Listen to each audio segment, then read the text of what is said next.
Et bien bonjour à toutes et à tous, c'est Ryan, je suis avec Théo Ouais, salut à tous. et on se retrouve pour ce deuxième podcast mensuel lors duquel on revient sur les films qu'on a vus ce mois-ci, donc le mois d'avril.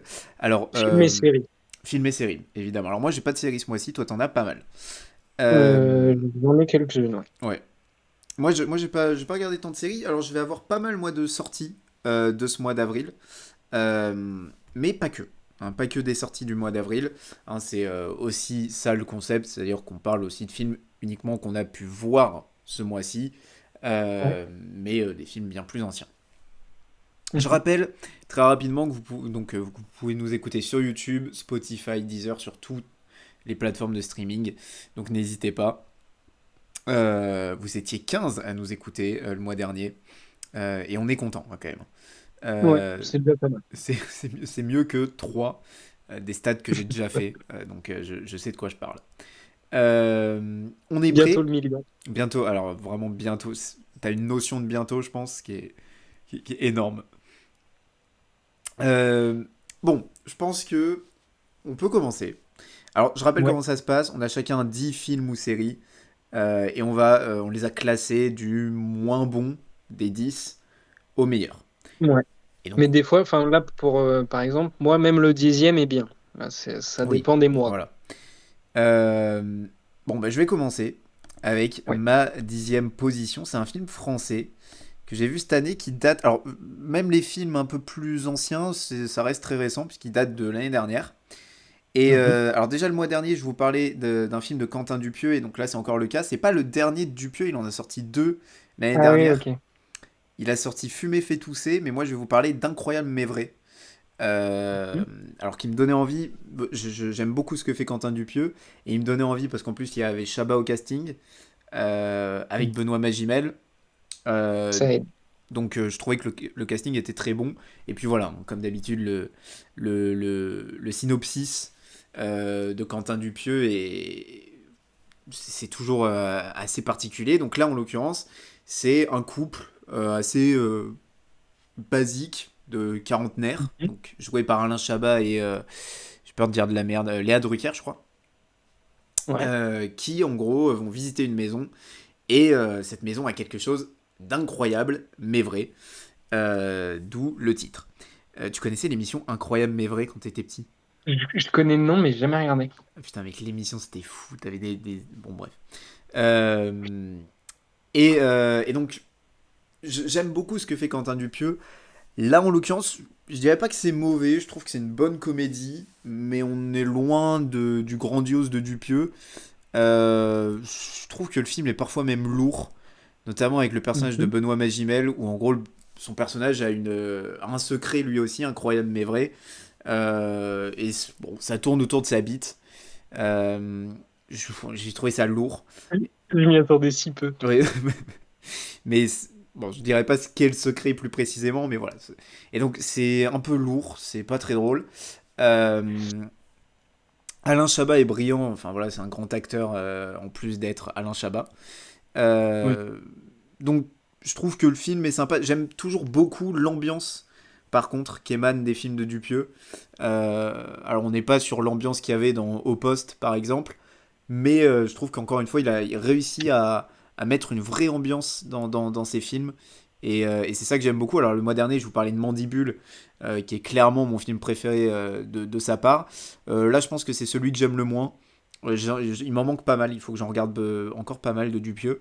Mais c'est celui que j'ai, je pense, le moins aimé. Mais c'est pas mauvais. C'est pas mauvais. C'est très moyen. Ça se regarde. Ouais. Toi, t'as vu quoi de Dupieux?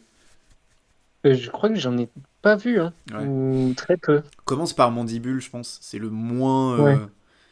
C'est le moins dupieux. Mais c'est très Ouais. dupieux déjà. Mais tu vois, si tu commences avec son premier film, c'est un pneu tueur. Je l'ai jamais vu. Je sais plus comment il Ah ouais, s'appelle. non, mais ces synopsis, ils sont fous. Non mais mec, à chaque fois. J'aime beaucoup Le Dain aussi avec Jean Dujardin. Mhm. Où en gros, c'est un gars qui veut comment dire, supprimer toutes les vestes du monde. Parce que lui, il a une veste en daim. Et il veut Putain. que ce soit la seule veste du monde. Voilà. D'accord. Et j'aime beaucoup ce film. Bon, après, Mandibule, je trouve que c'est vraiment génial, quoi. C'est l'une de mes comédies françaises préférées, donc voilà. Mais bon, Incroyable mais vrai, ça restera pas dans les meilleurs films de Dupieux. Euh, mais voilà, c'était Hmm. plutôt sympa. Et pas grand Mais je suis en chose à train de dire. regarder ta filmo, là, j'en ai vu aucun. Au poste aussi est très cool. Le duo Grégoire Ludig, Benoît Poulvord est génial. Euh, Mhm. donc ouais, moi, je vous recommande pas spécialement ce film. Si vous aimez Dupieux, vous allez aimer. Sinon, bon, c'est pas vraiment, vraiment nécessaire d'aller voir ce film. Après, c'est une bonne comédie française. Si vous aimez Chabat, Chabat est omniprésent dans le film et est brillant, donc bon, c'est un film qui se regarde. Mais Il passe honnêtement, le temps. ouais, et puis les films de Dupieux, c'est toujours très court, ça va toujours entre 1h15 1h30, donc c'est toujours, ça se regarde Hmm. très très vite et ça c'est cool. Voilà pour moi, bon Théo, ta 10e Après, c'est place. sûr qu'avec les synopsis de Dupieux, c'est dur de faire 2 heures et demie sur un pneu Oui, tueur. ouais, je pense qu'on s'en passera. Même 1h30 sur un pneu tueur. J'ai toujours pas vu ce film, mais Rubber, je crois qu'il s'appelle. Faudrait peut-être que je le voie Ouais. en film. Un jour, ce film. Ta 10e place? Ma 10e place, donc moi, c'est une série Netflix que beaucoup de gens ont appréciée. Je sais que toi, t'as bien aimé. Moi, en fait, j'ai bien aimé, mais j'ai été déçu. Donc, c'est Le Serpent, avec Tahar Rahim, évidemment, en tête d'affiche, Jenna Coleman, Billy Hall, etc. Donc, c'est Pas mal l'histoire, d'acteurs pour ceux qui... français d'ailleurs. T'as Raïm et... Ouais. comment il s'appelle? Et il y a aussi Fabian Frankel qui joue dans House of the Dragon, Ah oui, c'est vrai, putain, oui. Oui, oui, qui joue Kristen Cole. c'est vrai. Et là, il joue Dominique dans Le Serpent. Un peu D'ailleurs, moins stylé quand l'épisode même, avec Dominique. Dominique. Oui, Il passe de Christian Cole à mais, Dominique. mais il a fait l'inverse, donc Oui, c'est c'est bien. vrai ça. Il a fait top. Mais d'ailleurs, l'épisode avec Dominique, donc je vais pas dire lequel c'est, mais il y a un épisode où c'est Dominique qui est le personnage principal, entre guillemets. Et c'est mon épisode préféré de la série. Bon, après, c'est une mini-série, donc avec 8 épisodes, je crois. Et donc j'étais déçu parce que je trouvais le rythme peut-être pas assez, je sais pas assez dynamique. Et surtout, j'ai trouvé que sur la fin, ça s'essoufflait fortement. J'ai trouvé les premiers épisodes assez convaincants. Bien sûr, je remets pas du tout en question Tahar Rahim, Jenna Coleman et les acteurs qui sont tous très bons dans la série. Il n'y a pas vraiment d'acteurs où je me dis oh là là, ça fait faux, c'est mal joué, etc. Tahar Rahim, il fait peur, sa voix en Charles Sobrage, il est vraiment très très convaincant. Mais, euh, mais oui, les premiers épisodes, j'ai bien aimé l'ambiance, tout ça. Mais après, sur les derniers épisodes, c'est caricatural en fait. Quand tu re-regardes, le début de l'épisode, il se fait arrêter. Donc désolé, il y a du spoil. Au début, il se fait arrêter. Ensuite, il arrive à trouver un moyen de s'échapper. Du coup, Hermann Knippenberg, il pète un plomb, il part en dépression. Épisode d'après, il arrive à l'arrêter au début. Ensuite, il s'échappe. Ensuite, c'est ça pendant les 3 derniers épisodes. Et donc ça, j'ai trouvé ça un peu redondant. Après, Et d'ailleurs, j'ai mis... faut pas oublier non plus que c'est inspiré d'une histoire vraie. Oui, Donc c'est pour ça. forcément, ça peut Ils n'avaient pas bloquer ouais, ils avaient pas de marge de liberté. manœuvre énorme, mais du coup, moi, c'est ça que j'ai pas vraiment aimé. Mais après, en soi, comme j'ai dit tout à l'heure, moi, ma 10e place, j'ai bien aimé Le Serpent. C'est une bonne série avec des super acteurs, etc., avec un bon suspense et tout. Mais j'ai été un peu déçu. Je m'attendais à mieux, quoi. Moi, je l'ai vu il y a pas mal de temps et ce qui m'a vraiment marqué, c'est la performance de Tahar Rahim et le travail Ouais. de production design sur les décors, sur l'ambiance de l'époque. Je trouve que Les costumes. ouais, les costumes, la photographie, c'est vraiment, vraiment impressionnant. Et ça m'avait vraiment marqué visuellement. Euh, et en plus, voilà, le fait que ce soit une histoire vraie. Et je trouve que ça change quand même beaucoup des, euh, des choses sur les serial killers qui se ressemblent un peu tous. Là, je trouve Oui. qu'il y a un truc beaucoup plus différent, enfin vraiment différent d'habitude. D'ailleurs, les serial killers, là, au cinéma, ça commence à y avoir de plus en plus de trucs. Donc j'ai un peu peur que ça tombe justement dans la redondance tout le temps. Mais on va voir. Ouais, mais franchement, cette série-là, si vous aimez ce genre de série-là, elle est vraiment à voir parce que vraiment différente et assez impressionnante sur ouais, ce côté où on a vraiment l'impression d'y être, quoi. Et limite voir un documentaire, enfin, c'est assez Ah, si, impressionnant. j'ai un bémol, c'est Jenna Coleman qui parle français. Là, Putain, je me rappelle c'est plus. compliqué. Ah ouais? Bah, en gros, donc elle joue une Canadienne, mais j'imagine que, je sais pas dans la vraie vie si elle parlait très bien français ou pas, Marie-André Leclerc, mais Jenna Coleman, donc, qui parle français à des moments dans la série, et on comprend rien. Ça m'a fait penser à Frenchie Ouais. dans The Boys. Putain, je me rappelle plus de ça. Mais C'est Jenna Coleman est pardonnée. Non, je suis pas pour les amoureux. couilles. Euh, ok, bon, bah, 10e place pour le serpent, donc mini-série qui est dispo sur Netflix. Ouais, C'était quelle une année série ça? Netflix, d'ailleurs. 2019? 2021. Ah, 2021. 2021? Ah oui, putain, Ouais, je... moi aussi, je pensais que c'était plus tard. Ouais. Enfin, ça faisait plus longtemps, mais ouais, 2021. Ma 9e position, c'est un film sorti cette année, sorti ce mois-ci. Et c'est Ah, un film qu'on a été voir tous les deux, Théo. C'est Super ah oui. Mario Bros, le film. Un film que j'attendais. Film d'animation, alors c'est pas mon genre préféré, l'animation. Mhm. Mais là, oui, j'attendais vraiment ce Mario. Et bah, écoutez, c'était sympathique. C'était un film qui fait passer le temps, Ouais. qui passe très vite. Ouais. Euh, Maintenant, alors je sais que beaucoup de gens ne sont pas du tout d'accord avec moi. Moi, j'étais très déçu de l'esthétisme du film. Alors non pas qu'il est moche, mais je m'attendais à quelque chose de bien plus beau au vu du Ah ouais? budget alloué. Ben, je le trouve pas moche le film, mais je trouve qu'il y a Moi, j'ai bien aimé. ouais, moi je trouve qu'il y a rien esthétiquement en fait. Il y a rien d'exceptionnel. Je trouve qu'il est beau, mais ça s'arrête là. Il y a aucune scène où je me dis putain c'était magnifique quoi. Euh, Ouais, ouais. donc j'ai vraiment été déçu par, enfin déçu non, mais il y a aucune scène, tu vois là. Même là j'essaye de me rappeler des scènes et bon, hormis quand ils ont mis Take On Me, parce que voilà il fallait mettre un son un peu connu. Voilà, et puis que moi c'est ma chanson préférée je pense, donc ça a joué, mais La musique, d'ailleurs, du film est pas mal. Ils ont géré bien la musique. ouais, après, tu sais, enfin, ça m'a un peu. C'était un peu random par-ci par-là, quand même, les musiques. Et tu Oui, sais, oui, oui. t'avais l'impression de ce truc, tu sais, TikTok. On met un extrait pour qu'il soit rediffusé sur TikTok Oui, oui, je ou en vois. bande-annonce. Mais, mais honnêtement, j'ai bien aimé le film. J'ai bien aimé la séquence, notamment le combat avec Donkey Kong, qui était un peu cool. Ouais, je pense que c'est ma scène préférée, moi, du Ouais, film. je pense aussi. J'ai bien aimé le personnage de Todd. Puis honnêtement, j'ai pas grand chose à dire de plus sur le film. Moi, moi, moi, très déçu par Luigi, qui est C'est quand vrai. même, enfin, Mario et Luigi, quoi. C'est les deux personnages principaux. Et Luigi, on le voit. Déjà que le film est court, il dure 1h20, je crois. Et Luigi, on le voit 10 minutes en tout, peut-être, dans le film. Donc, bon, le fait que Peach elle soit meilleure que Ah oui, Mario, voilà, alors, c'est ça. Putain, j'allais le dire. Non, mais ça, par contre. Euh, ouais, le, fatigant, le, quoi. le pitch de Mario,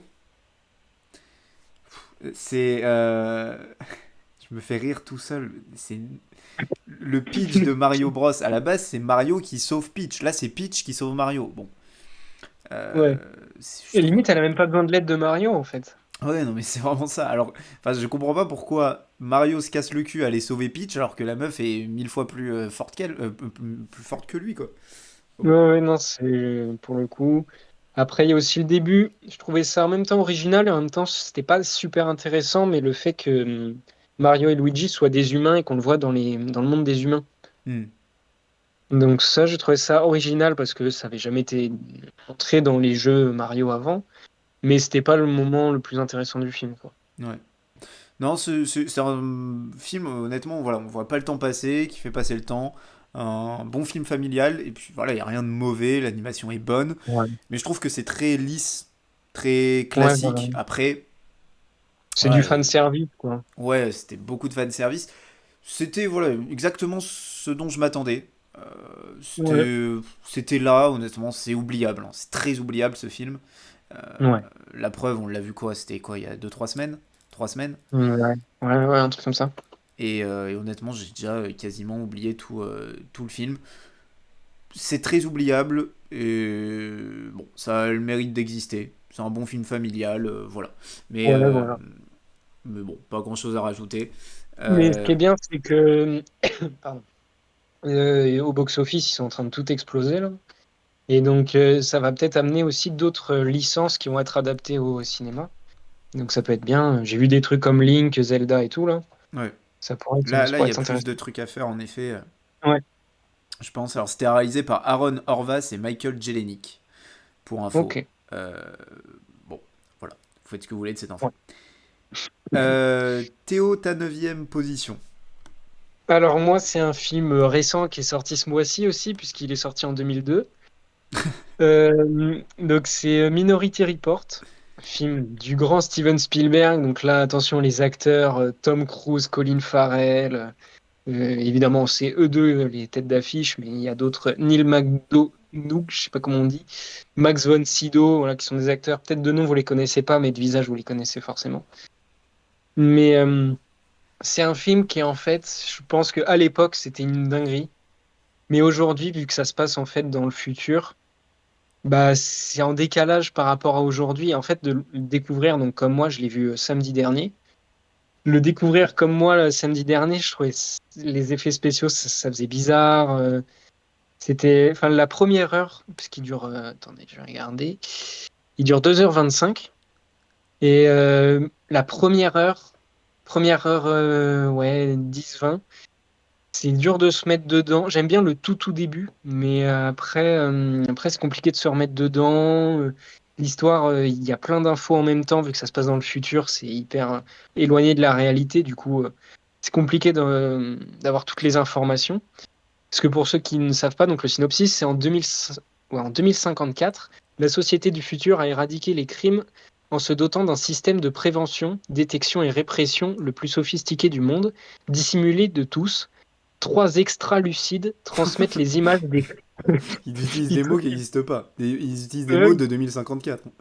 ils C'est transmettent les images des crimes à venir aux policiers de la pré-crime. Cependant, extra un jour, lucide. Bon. John, le chef de brigade, reçoit l'impossible, sa propre image assassinant un inconnu. Démarrage alors d'une course contre la montre pour prouver son innocence. Qu'en fait, c'est Tom Cruise, qui est policier donc dans l'après-crime, qui reçoit donc par les extralucides l'image, qu'il tue quelqu'un dans, je sais plus le temps, mais c'est genre dans une semaine et 2 heures. En vrai, Enfin, le c'est très scénario est précis. zinzin, quoi. Je trouve ça trop Ouais, bien. voilà. Ouais, moi j'adore le concept. Et la dernière heure du film est géniale. Vraiment, j'ai adoré la dernière heure avec Colin Farrell et Tom Cruise. Il y a des twists, même si tu vois venir un peu le twist, c'est quand même super bien pensé. Puis c'est Steven Spielberg qui réalise, donc bon, il pouvait pas faire tout un film pas fou. Donc il y a juste le début qui est, en fait, c'est même pas que le film est mauvais au début, c'est juste que par rapport à l'époque dans laquelle on est aujourd'hui, de le voir, plus le scénario qui est compliqué à comprendre. Le début, c'est compliqué de s'adapter. Mais après, une fois que tu es bien dedans, c'est vraiment. Enfin, la fin, ouais, la dernière heure et surtout la dernière demi-heure où ça monte vraiment d'intensité, j'ai beaucoup aimé. Colin Farrell, au tout début de sa carrière, le charisme du gars, j'en peux plus. Tom Cruise, bah, il montre que dans ces années-là, c'était un boss. Donc, même si aujourd'hui c'est toujours le boss, mais dans un contexte différent. Mais à l'époque, il montrait vraiment sa qualité d'acteur et tout. Même si là, je sais pas si c'est le meilleur acteur du film, mais il fait une très bonne perf. Et voilà, je conseille le film, même si voilà, au début, ça déboussole un peu. D'après l'affiche, c'est le meilleur film de Spielberg. L'affiche que j'ai mis là. sur le- Ah oui, non. Non, merci. Moi, il est sur ma liste bah, depuis 2002. Hein, c'est vraiment, je suis né, je l'ai mis sur ma liste. Mais il faut que je le voie. Mais c'est que bon, je suis vraiment pas fan de Tom Cruise, même si là on est dans ces années voilà, où, il, où il joue un peu tout, quoi. Genre, Mm. Eyes Wide Shut, Collateral, tout ça. Mais, Ouais. mais Magnolia, ouais, c'est ça. Mais un homme d'honneur. j'arrive pas à m'enlever le Tom Cruise film d'action. Alors, c'est pour moi le roi du film d'action, et puis je pense pour tout le monde. Mais Oui. bon, moi, c'est pas un genre de film que j'aime, donc j'ai vu peu de Tom Cruise, donc c'est pas un acteur que j'apprécie spécifiquement. Donc c'est pour ça que ça me freine un peu. Mais je le verrai très bientôt. Euh, je dis ça depuis 2002. Euh, mais ouais, faut vraiment que je le voie. Il est sur Prime, je crois. Ouais, Ouais. c'est ça. On en est donc à ma huitième position. Alors, c'est encore un film de 2022, donc un film assez récent. Et c'est un film qui, je crois, va sortir en France, ou je sais même pas s'il va sortir en France, ou peut-être en direct on DVD. Euh, Breaking, Damaris Corbin, Ah, faut que je euh, vois. avec John Boyega. Alors John Boyega, c'est pas du tout un acteur que je connaissais, parce que je pense que le truc le plus connu qu'il a fait c'est Star Wars. Ouais. Non, je Euh, connais que dans Star Wars. ouais. Euh, donc de Abby Damaris Corbin. Euh, ça raconte déjà une histoire vraie. Et ça, je Mhm. trouve ça assez intéressant, parce que je crois Ouais. qu'ils le disent qu'à la fin. Et c'est un vétéran, un vétéran de la guerre, qui était un marine, euh, qui va réintégrer la vie civile. Et après une histoire de... Je sais plus quelle organisation va lui prendre de l'argent. Bon, disons Mhm. que c'est les impôts, un truc comme ça. Mais c'est pas les impôts, mais c'est un... Bon. Je vis des raccourcis inhumains. Oui, voilà, mais c'est vraiment... Euh, il va décider d'aller faire un braquage. Braquer une banque. Mais ça va être un braquage, un braqueur du moins, chill. Tu vois, très gentil, très à l'écoute. Oui. Il veut pas blesser les gens, il veut juste son argent. Donc au casting, il y a John Boyega, des acteurs comme Seleni Leiva, qui est une actrice qu'on voit un peu partout dans des rôles secondaires, qui est une actrice hispanique que j'aime beaucoup, que j'ai connue dans Orange is the New Black.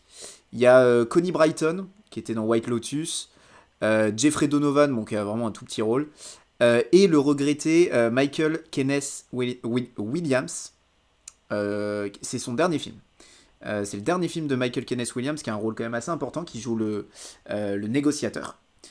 Euh, et donc John Boyega est extraordinaire dans le film. Déjà c'est impressionnant, cette justesse, cette espèce de colère qui monte à des moments où on s'y attend pas. Mhm. Ce côté très humain. On sent qu'il est stressé, on sent qu'il veut pas faire ce qu'il fait, mais qu'il a. C'est dur de dire qu'il a quasiment rien à perdre parce qu'il a quand même une fille. Mhm. Euh, mais on sent que c'est un humain brisé par la guerre. Et comme c'est une notion qu'on retrouve dans beaucoup d'œuvres, c'est un civil qui revient, pardon, un, quelqu'un qui a fait la guerre, qui revient dans la vie civile et qui a du mal à se faire à la vie civile. On a vu ça, je sais pas, dans le Punisher avec John Berthnall, Ouais. moi dans mon film préféré de l'année dernière qui est Causeway. Euh, et c'est toujours fait de manière complètement différente. Et là, bah, c'est une histoire vraie. Et c'est une histoire qui est terrible. Je ne spoilerai pas la fin, mais la fin est géniale. Et surtout quand on dit ben, c'était une histoire vraie. Parce que je crois qu'ils le disent qu'à la Ouais. fin. Donc moi j'aime bien quand ils le disent qu'à la fin. Tu sais que c'était une histoire vraie. Ouais. Ouais, parce que ça te fait encore plus Ouais, tu sais, apprécier. t'as un petit choc de dire ah ouais, donc là, le 1h30, 2 heures que je viens de voir, ben, ça s'est Ouais. vraiment déroulé quoi.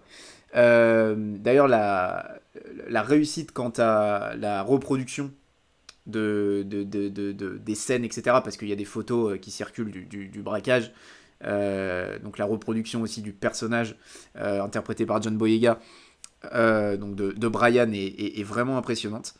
Mm. Donc moi c'est vraiment un film que je conseille, ne serait-ce que pour la performance de John Boyega. Maintenant quand on sort de la performance de John Boyega, c'est vrai que le film devient un petit peu répétitif au bout d'un certain temps, euh, parce que c'est un huis clos où honnêtement il se passe pas grand-chose. C'est-à-dire que quand on a vu ce qu'on voulait voir, et quand on a compris les intentions du personnage de John Boyega, bah après, honnêtement, c'est très répétitif. Et le personnage de John Boyega, euh, on le cerne très très rapidement. Et c'est peut-être l'erreur de ce film, c'est d'avoir cerné aussi vite le personnage de John Boyega. Avant même le braquage, on comprend que c'est quelqu'un de profondément gentil et de Mm. profondément paumé, surtout. Ok. Donc c'est peut-être l'erreur de ce film, et ce qui fait que finalement, le seul truc à retenir, c'est la performance de John Boyega, parce que même dans la réalisation, je trouve que la réalisation, elle est parfois un peu maladroite.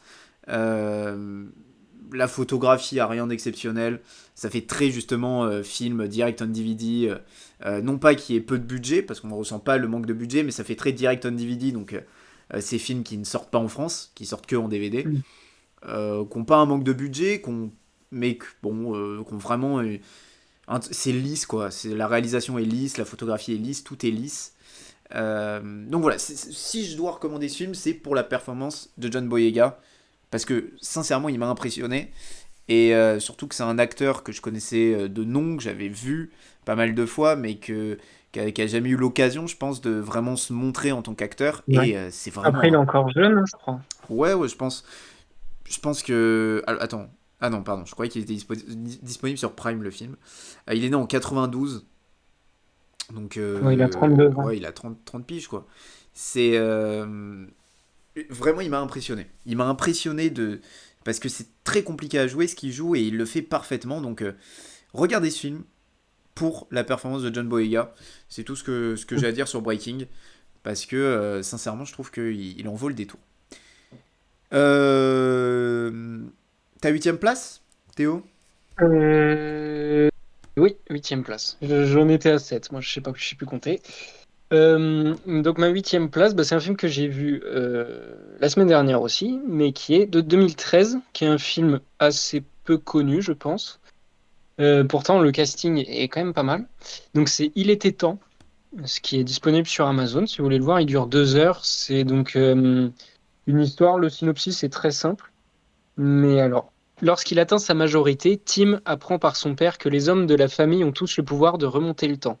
Cependant, ce pouvoir a des limites. Seule sa propre existence peut être modifiée, ainsi que par répercussion celle de ses proches. Mais en aucun cas le cours de l'histoire ne peut changer. Au départ incrédule, Tim décide d'utiliser ce don pour séduire la belle et fragile Marie, qu'il finit par épouser après bien des essais. Donc, c'est un film avec Rachel McAdams, quelle femme, Domhnall Gleeson qui joue dans les Star Wars, pour ceux qui, enfin dans la dernière trilogie Star Wars, Bill Nighy évidemment, Margot Robbie, quelle femme aussi, Lydia Wilson, Vanessa Kirby, qui joue dans un autre film qui va être dans mon top 10 d'ailleurs, Tom Hollander qui joue comme Bill Nighy dans Pirates des Caraïbes. Et donc voilà, c'est un beau petit casting quand même pour un film où je pense qu'il n'y a pas un très gros budget. Et donc c'est réalisé par Richard Curtis, c'est sorti en 2013. Et donc c'est un film qui est très touchant. C'est vraiment humain comme film. C'est Tu vis vraiment avec donc le personnage de Domhnall Gleeson, donc Tim qui apprend à pas gérer son pouvoir parce qu'il n'y a pas besoin de gérer. En fait, il va juste dans une armoire, il ferme les yeux en visualisant là où il veut aller et il y va. Voilà, il y a pas de, c'est pas très compliqué. Mais au début, tu sens que son pouvoir, il lui brûle un peu les doigts. Il a envie de faire un peu n'importe quoi et tout. Jusqu'au moment, et à chaque fois, son pouvoir, il l'utilise pour les filles. Il se dit pas qu'il peut aller dans des époques de ouf et tout. Non, lui, juste, il veut se marier. Donc de base, il veut être avec Margot Robbie, le personnage de Margot Robbie. Donc ça, c'est le début du film. Il y a un moment qui est très drôle. Mais donc, celle avec qui il va se marier, c'est donc Marie, qui est jouée par Rachel McAdams, qui est, franchement, tous les personnages sont des, enfin, merde, jouent très bien, voilà, tout simplement. Et il y a une scène entre donc Tim et son père qui est joué par Bill Nighy. Euh, pour ceux qui verront le film, vous comprendrez pourquoi. En fait, au milieu du film, il y a un twist qui rend l'une des scènes avec son père absolument. Enfin, moi, j'ai eu les larmes aux yeux parce qu'en fait, c'est un film où Tim il veut juste avoir la femme de sa vie et il est prêt à utiliser son pouvoir pour l'avoir. Sauf qu'en fait, c'est plus un film qui parle de paternité, je trouve. Et donc voilà le titre du film, enfin le synopsis présente l'intrigue principale de l'intrigue de l'amour entre Rachel McAdams et Domhnall Gleeson, alors que je trouve que c'est vraiment entre Bill Nighy et Domhnall Gleeson qu'il y a les émotions les plus fortes dans le film. Et il y a des moments super touchants, tu t'attaches à Tim vraiment parce que tu le suis tout le film, hein, je pense qu'il est dans toutes les scènes. Donc le personnage de Domhnall Gleeson. Et donc voilà, c'est un film que je conseille qui est très simple, mais qui est vraiment efficace, qui va vous mettre les émotions. Donc voilà, sur Amazon, ça dure 2 heures, c'est très sympa. Moi, il est sur ma liste aussi depuis pas mal de temps. Mais il faut que je le voie. Mais Ouais. je suis pas emballé par ce genre de film généralement. Mais là, je sais plus comment j'avais découvert ce film et apparemment c'est très très bien. Donc Ouais. ouais. Mais du coup, je pense que je vais pas tarder à le regarder. Et puis en plus, c'est vrai qu'il y a un gros gros casting. Ouais. Ouais. Euh, alors, on passe à ma septième position. Et alors, j'annonce tout de suite, il y aura 2 films de Harry Astor dans ce classement. Ah, Puisqu'il y en a un qui est sorti donc, ce mois-ci qui est Boys Afraid. Et l'autre, donc qui est à cette septième position, c'est un film que j'ai regardé donc un peu pour voir la filmographie d'Ari Aster, sachant qu'Hérédité, c'est pas un film qui me donne très envie. Je le regarderai peut-être un jour. Mais je voulais d'abord regarder Midsommar. Et donc c'est ma septième position, Midsommar d'Ari Aster, donc avec Florence Pugh dans le rôle principal, avec Will Poulter. Euh, je savais pas qui jouait dedans. ouais, et puis après c'est des acteurs secondaires moins connus. Euh, alors, c'est un film qui dure quasiment 3 heures et Ah ouais. qui me donnait vraiment envie. L'idée, c'est le personnage de Florence Pugh qui est invité par son mec et les amis de son mec euh, dans un. Dans un. Je sais pas comment exprimer ça, mais dans une espèce de famille qui vivent en pleine nature en Suède. Euh, C'est très Get Out hein, pour l'instant, le synopsis. Ben, c'est vraiment. Ouais, ça ressemble beaucoup à Get Out, puisque on va très vite se rendre compte que bah, c'est une secte, quoi. Ouais. Je le dis tout de suite, ce qui m'a vraiment dérangé avec ce film, c'est la débilité des personnages. C'est le gros point noir du film, c'est-à-dire qu'on se rend compte au bout de 10 minutes qu'il n'y a rien qui va, et les bugs restent. Et plus plus il n'y a rien qui va, plus ils vont rester. Plus ils vont dire, oh non, c'est cool. Alors, autant il y a un personnage où on va justifier qu'il reste, parce qu'il fait enfin, il étudie ça pour ses études, pour son master. Il étudie les espèces de. Enfin, je sais pas, c'est une secte, quoi, mais lui ne sait pas que c'est une secte. Je sais pas comment ils appellent ça, les groupes Mm. tu vois, du fin fond de la Suède. Euh, donc lui l'étudie. Et bon, lui à la limite, on comprend qu'il reste. Mais il y en a, enfin tous les autres personnages, pourquoi ils restent quoi. Ouais. Euh, donc je trouve que l'ambiance qu'arrive à mettre Ari Aster est sympa. Après, je la trouve pas non plus exceptionnelle. Il y a des scènes vraiment cool.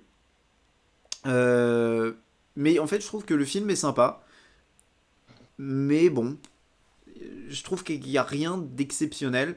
J'aime beaucoup le traitement du personnage de Florence Pugh, même si je trouve que ce qui arrive à la fin, ça arrive justement trop à la fin. J'aurais aimé que ce soit peut-être qu'il y ait des indices parsemés un peu tout au long du film, parce que je trouve que c'est pas le cas. Je les ai peut-être manqués, parce qu'apparemment il y a beaucoup d'easter eggs tout au long du film. Euh, et ouais, en plus, on s'attache vraiment au personnage de Florence Pugh parce que euh, même si elle est parfois, enfin, on sent qu'elle est un peu, enfin, elle est d'ailleurs fragile émotionnellement par rapport à ce qui se passe au début du film. Elle est très fragile émotionnellement et son mec en profite limite de cette fragilité émotionnelle. Et le fait que Florence Pugh va se retrouver dans cette secte, euh, ça va paradoxalement lui faire du bien. Et je trouve que c'est un vrai. De toute façon, on en reparlera tout à l'heure avec Boys Afraid, mais c'est un vrai roman d'émancipation. Enfin, roman, non, un film du coup d'émancipation du personnage principal. Et j'ai l'impression que c'est un truc qui revient beaucoup chez Ari Aster. En tout cas, dans Boys Afraid et Midsommar, c'est le cas. J'ai pas vu Hérédité. Mais en plus, pendant que je préparais les images là, pour le podcast, j'ai regardé son vidéoclub sur Combini, là, à Ari Aster. Ah oui, j'ai Euh, vu les. et non, je pense que c'est un truc qui revient beaucoup, cette idée d'émancipation du personnage principal. Et là, en tout cas, c'était le cas pour Florence Pugh. Mais je dirais qu'on le comprend trop tard. Surtout sur un film de 2h45, 3 heures. Je trouve qu'on le comprend Ouais. trop tard. Après, c'est peut-être moi, hein, qui suis débile et qui a pas compris le film. C'est fort probable aussi. Mais, Ça arrive. mais ouais, je suis. Ouais, il y a un truc très Get Out, mais bon, Get Out pour moi c'est un chef-d'œuvre du film d'horreur. Je, Ouais. je trouve que Midsommar est un bon film, mais c'est vrai que moi, ce qui m'a vraiment freiné, c'est la débilité des personnages, quoi. Enfin, tu sens la couille arriver. Enfin, moi, je me serais barré au bout de 10 minutes, quoi. Enfin, bon, c'est. Il y a des films comme ça où tu te dis, mais ils sont cons, quoi. Enfin, Ouais, honnêtement, la plupart des films d'horreur sont comme ça. Alors que Get Out, il n'y a pas ce truc-là, tu vois. Get Out, à aucun moment on se dit putain, mais barre-toi. ouais. C'est ça qui Oui, rend, oui, je parce trouve. qu'on comprend pas, en fait. Enfin, vu que, en fait, quand t'es le spectateur de Get Out, tu sais que c'est un film d'horreur, tu vois, tu sais, il y a des plans, des Ouais. machins, tu te doutes que, bon, faut partir. Mais, euh, Et puis il est pas mais si tu con te le mets à la place. personnage de Kaluuya, Daniel Ouais, Kaluuya. ouais, Kaluuya. Kaluuya. Il est pas débile quoi, tu vois, il se pose des questions, il a envie de partir en plus. Il a envie de partir, il le dit à sa meuf Ouais. au début qu'il a envie de partir. Peut-être qu'il prend la décision de partir trop tard, Ouais, c'est ça en fait. mais, mais il se pose des questions déjà tôt, quoi. Ouais, donc là Midsommar, il y a pas ce truc là du tout quoi. Et ouais, bon, j'ai vraiment été déçu. Grande perte par contre de Florence Pugh. J'aime bien la photographie du film. L'ambiance est sympa. Il y a des scènes très cool. Après, je trouve que tout est bien. Et je trouve la fin, enfin, surtout le dernier plan, je le trouve très intéressant. Après, je trouve que le film est un peu trop long pour ce qu'il est. Et voilà. Bon. On reparlera tout à l'heure d'Ari Aster. Donc, vous avez compris que j'ai un poil préféré Boys Afraid. Un poil, donc vous verrez sa position dans mon classement pour ce mois-ci. C'était donc ma septième position, Midsommar. Théo, quelle est la tienne? Alors, moi, ma septième position, c'est une série qui s'est achevée donc là, au mois d'avril. Euh, c'est une série que je pense toute la planète connaît, même si tout le monde n'a pas vu. C'est donc Mandalorian, qui donc a sorti sa troisième saison. Le premier épisode sorti le 1er mars.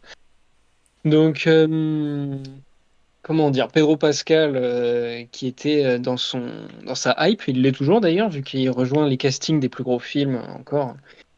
Et donc là, il était dans sa hype après Last of Us. Et donc là, il revenait en tant que Din Djarin, le Mandalorian.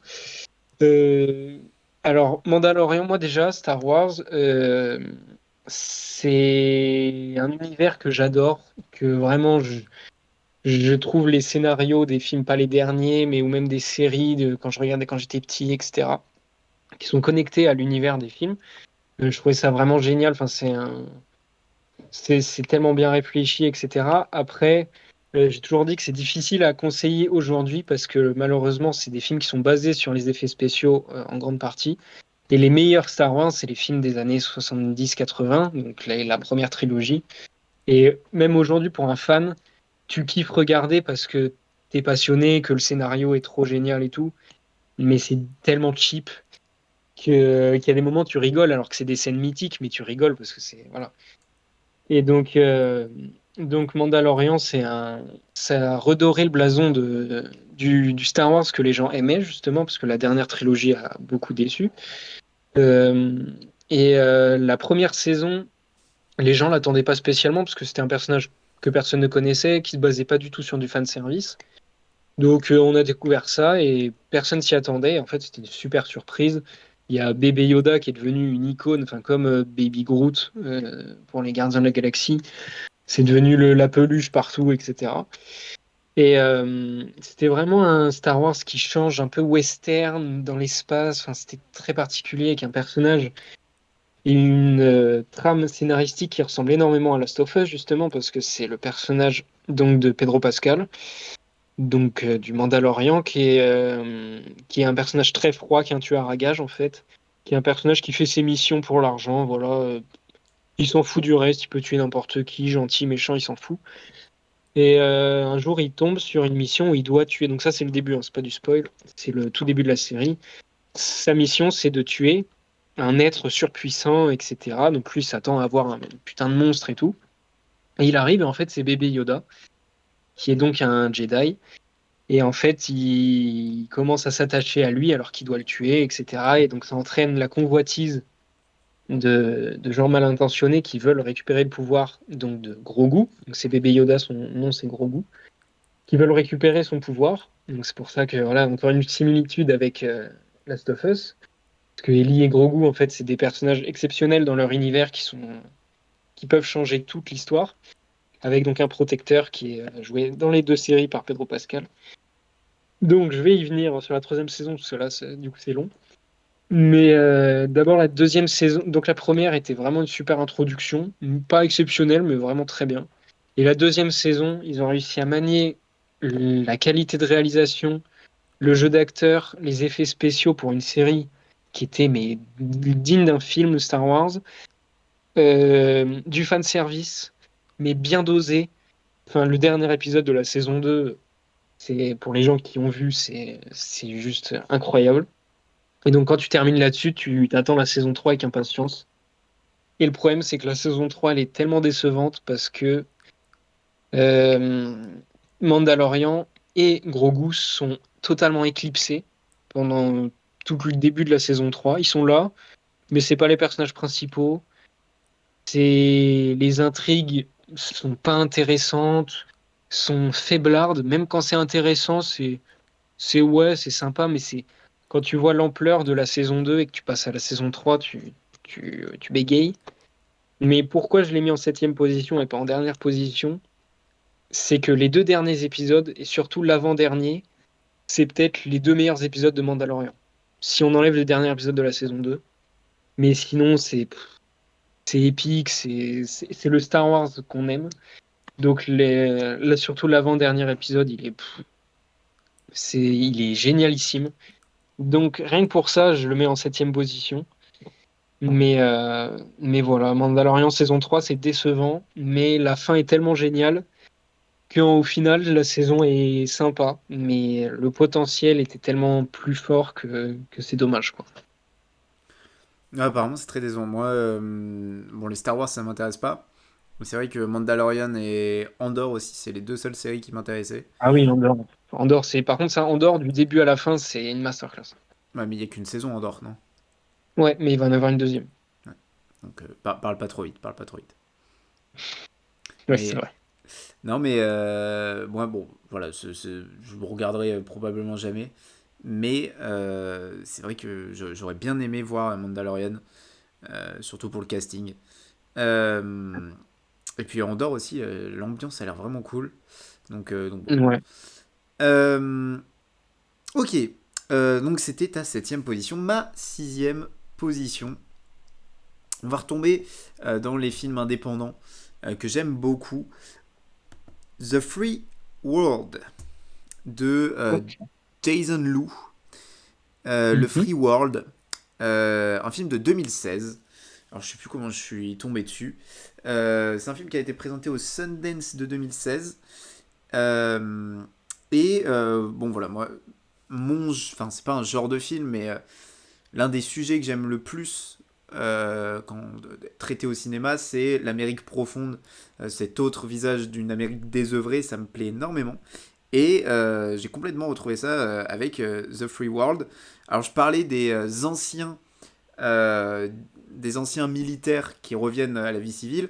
Donc il y a ce sujet-là, et il y a aussi les anciens détenus qui reviennent à la vie civile. Et là c'est Ah le oui. cas de The Free World. Et donc le personnage de Mohamed est interprété par Boyd Holbrook. Alors Boyd Holbrook, que moi j'ai connu dans Logan, qui jouait le méchant là de merde. Quel enfer ce méchant là dans Logan, quel dommage parce que Avec un bras en métal, là? je crois ouais, qu'il a un truc en métal. C'est le seul point noir de Logan, hein, malheureusement, c'est méchant de merde. Euh, mais l'acteur est très bon. Alors pas dans Logan, mais dans The Free World, il confirme que c'est un très très bon acteur. Alors il s'appelle Mohamed parce que c'est un détenu qui a trouvé la foi en prison. Et donc donc il sort de prison, il se retrouve dans un petit village où il devient, enfin il s'occupe j'allais dire d'un fournil. Ça ne veut rien dire, d'un chenil. Pourquoi fournil? Frérot, j'ai inventé un mot. D'un chenil géré par Octavia Spencer, qui est une actrice incroyable. que je trouve incroyable dans The Shape of Water. Il y a Elisabeth Moss également dans le film. Ou encore un petit caméo de monsieur Austin Amelio. Ah, bah c'est comme ça que j'ai découvert le film. Austin Amelio qui joue dans Walking Dead, qui est un acteur que j'aime beaucoup. Et Frederick Wheeler aussi, qui joue toujours un flic. Qui joue toujours des flics. Il joue un flic dans Black Landsman. Et... Il y a des acteurs, ils jouent toujours la même chose. Forest Whitaker qui joue toujours un détective.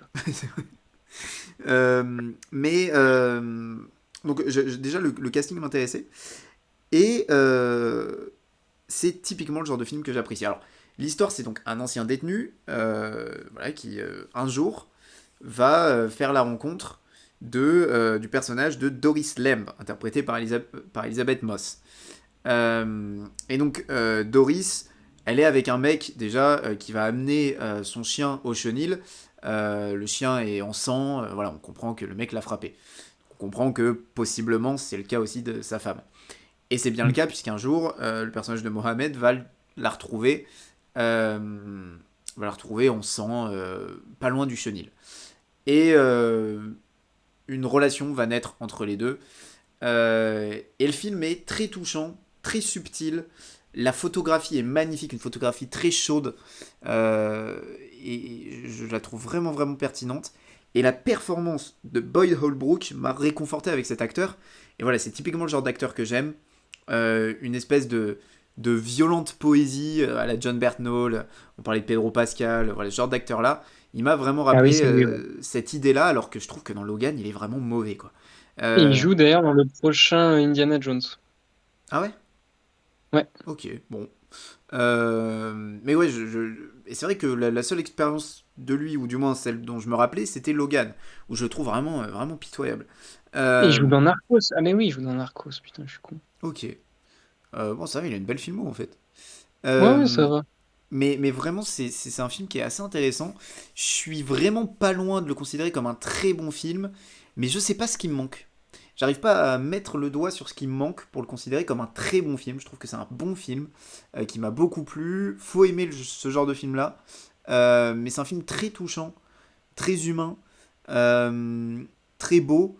Et vraiment, le personnage de Boyd Holbrook est vraiment, vraiment très touchant. Et, et très vrai. On a l'impression de voir. Enfin, si on m'aurait dit que c'était une histoire vraie, j'y aurais cru, quoi. Donc c'est un film que je recommande, qui, bon, je pense, qui est complètement passé inaperçu, qui date de 2016. Et c'est vraiment, vraiment très cool. Si vous aimez ce genre de film-là, foncez. Parce que c'est clairement dans la veine de ce type de film-là. Mais ouais, il me manque un tout petit truc, et j'arrive pas à mettre le doigt sur ce que c'est. Mais ça reste vraiment un film que j'ai beaucoup, beaucoup aimé. The Mhm. Free World, voilà, donc je vous le recommande. C'était vraiment très cool. Et tu vois, je pense que je vais l'ajouter à ma collection de DVD, The Free World. Ouais.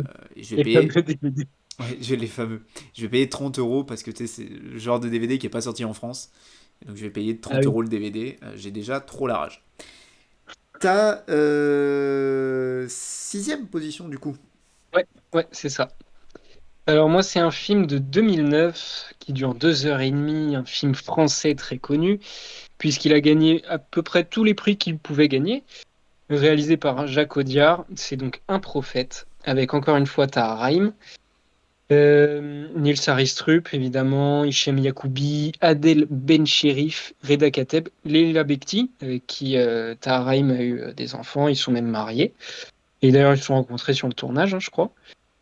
Et donc, c'est un film qui, pour ceux qui ne savent pas, même si je pense que à peu près tout le monde sait, condamné à 6 ans de prison, Malik El Djembena ne sait ni lire ni écrire. À son arrivée en centrale, seul au monde, il paraît plus jeune, plus fragile que les autres détenus. Il a 19 ans. D'emblée, il tombe sous la coupe d'un groupe de prisonniers corses qui fait régner sa loi dans la prison. Le jeune homme apprend vite. Au fil des missions, il s'endurcit et gagne la confiance des Corses. Donc, euh, bah, le film a raflé tout ce qu'il pouvait rafler parce que c'est mérité. Tahar Rahim, je crois qu'il était forcément nominé, je crois même qu'il a gagné le meilleur espoir masculin, oui, c'est ça, le César. Il est absolument incroyable. Je sais pas quel âge il avait à ce moment-là, mais Mais c'est sa première grosse perf qui l'a vraiment fait exploser, quoi. Nils Arestrup qui a gagné 318 Césars, qui en a donc gagné un de plus. Jacques Audiard, j'ai pas là tout de suite, je vois pas, mais j'imagine qu'il a gagné, hein. Jacques Audiard, il gagne à chaque fois. Je crois que le film Et a même été nommé. Je sais même pas s'il a été nommé aux Oscars pour meilleur film étranger, je pense. ouais, oui, fort moyen, je crois. C'est vraiment la ref des Américains quand on parle de films français post-2000. Ouais, Il suffit de le voir dans justement les vidéoclubs de Combini. À chaque fois, t'as un boug. Edward Norton a parlé d'un prophète, Michael B. Jordan a parlé d'un prophète. ouais, Enfin, ouais, c'est un ouais, truc ouais, de non, fou. D'ailleurs, t'as Raim, après, il a joué dans des films aux États-Unis, tout, bah, Le Serpent, tout ça. Enfin, il a explosé grâce à un prophète. Et donc, c'est un film qui est un peu long, je trouve. C'est pour ça que c'est que sixième. En fait, l'histoire est géniale, c'est hyper bien filmé, réalisé, joué. C'est super bien. Après, là, entre ma sixième et ma première place, il y a très peu de différence. Mais vraiment, c'est un super film. Juste, il y a des moments, c'est un peu long. À un moment, il a des missions, donc il ressort de prison, il y retourne. Je trouve que le personnage de Nils Arestrup perd pas en importance, mais en En intérêt. ouais, au fil du film, vraiment au début, tu sens qu'il c'est le puissant de la prison, etc. Après, c'est le film qui veut ça aussi. Mais au fil du film, tu le trouves moins important, tu le vois moins, il fait moins partie des personnages incontournables. Et donc ça, je trouve c'est un peu dommage. Mais voilà, ouais, le milieu de film, un peu longuet. Ça commence très fort, ça finit très fort, mais le milieu du film, un peu, ils ont lâché un peu. Et donc, je trouve ça dommage, mais c'est un super film, évidemment. Un très très bon film français. Moi, je trouve que la relation entre Tahar Rahim et son meilleur ami là qu'il rencontre en prison, je trouve qu'elle est pas très Ouais, développée, même pas du tout en fait, hein. ouais, ouais. Il devient son meilleur ami comme ça. Ils nous mettent deux scènes et puis hop, c'est Oui, voilà. bon, c'est un peu dommage, surtout pour un film qui dure 2h30. Mais, Ouais. mais par contre, je trouve que c'est un film qui est vraiment très réaliste. Ah Vraiment, ils oui, ont clairement. réussi Ça pourrait être une histoire vraie, totalement. à rendre un film de prison aussi réaliste où on montre pas que la violence, euh, parce que c'est chiant, quoi. Au bout d'un moment, on l'a vu mille fois. Ouais. Donc ouais, non, pour moi, c'est vraiment un très très bon film et à voir. Parce que c'est un grand Ouais. film français. Donc ouais, Après, si vous voulez voir un film en prison qui est un chef-d'œuvre, Shot Caller, c'est. c'est grandiose, Shot Caller. Ah, C'est particulier par contre. C'est- ouais, mais je pense que c'est mon film préféré qui se passe en prison. Ouais, il y en a, ah bah, il y a les évadés quand même. Ah oui, c'est vrai. Mais ouais, Shot Caller, enfin, surtout la perf de Nikolai Coster-Waldau. Ouais, Surtout, parce la que dernière scène. c'est la seule paire de John Bernthal que j'aime pas, Shot Caller. Ah, moi, je le trouve. Bah, c'est que c'est pas trop d'une John Ouais, Bernthal dans le c'est texte. vraiment, ouais, putain, c'est particulier. Ouais. Euh, et c'est sur Prime, hein, d'ailleurs, Shot Caller. Ouais. Ma cinquième position revient à Beau is Afraid, film donc sorti Ah, ça y est. en avril. Donc second film d'Ari Aster ici dans cette vidéo, troisième je crois long métrage d'Ari Aster. Euh, donc Beau is Afraid avec évidemment Joaquin Phoenix dans le rôle principal. Donc je l'ai vu quoi il y a une semaine, même pas là en début de semaine je crois. Non, non il y a une semaine. Joaquin Phoenix, Patty Lupone, Amy Ryan, Nathan Lane et le roi du monde, Denis Ménochet. Putain, quel bonheur de voir Denis Ménochet aux côtés de Je Joaquin savais pas qu'il Phoenix. était dedans. Ah, je te jure. Et d'ailleurs, Ari Aster qui dit dans son vidéoclub qu'il l'a vu pour il l'a pris après avoir vu Jusqu'à la garde, qui est un film qu'il faut que je vois d'ailleurs. Je suis très très D'accord. fan de Denis Ménochet. Ce mec est fabuleux. Je trouve que c'est l'un des meilleurs acteurs français. Si ce n'est peut-être voilà, top 3 des meilleurs acteurs français. Je le trouve vraiment au-dessus du lot. Et c'est pas pour rien qu'il a un rôle dans un film d'Ari Aster aux côtés de Joaquin Phoenix. Il a un Euh, rôle dans Inglourious Basterds aussi. Aussi, ouais, la scène d'intro d'Inglorious Bastards où il était. C'est fou la prise de poids par contre. Mais quel acteur, il aurait dû recevoir le César, hein, si on me demande. Là, pour Peter Von Kant. Parce que bon, la fraude de Pacifiction, j'en parlerai. J'attendais. Mais quel enfer ce film. Rien que dire, je pense que c'est le pire film que j'ai vu de ma vie. Bon, Ah oui, carrément. honnêtement, l'enfer. Bref, Boys Afraid, et ben j'ai bien aimé. J'ai beaucoup aimé. Voilà, fin de l'analyse. Mais j'ai beaucoup aimé, mais euh, il y a beaucoup. C'est Ari Aster, quoi. C'est tellement particulier. Je tiens à dire déjà que les 15 premières minutes, je les trouve absolument fabuleuses. C'est-à-dire qu'on se retrouve dans la tête d'un gars. On comprend pas s'il est fou, s'il est malade, s'il est juste un peu chelou, si on est dans un rêve. On comprend pas ce qui se passe. Et on va comprendre.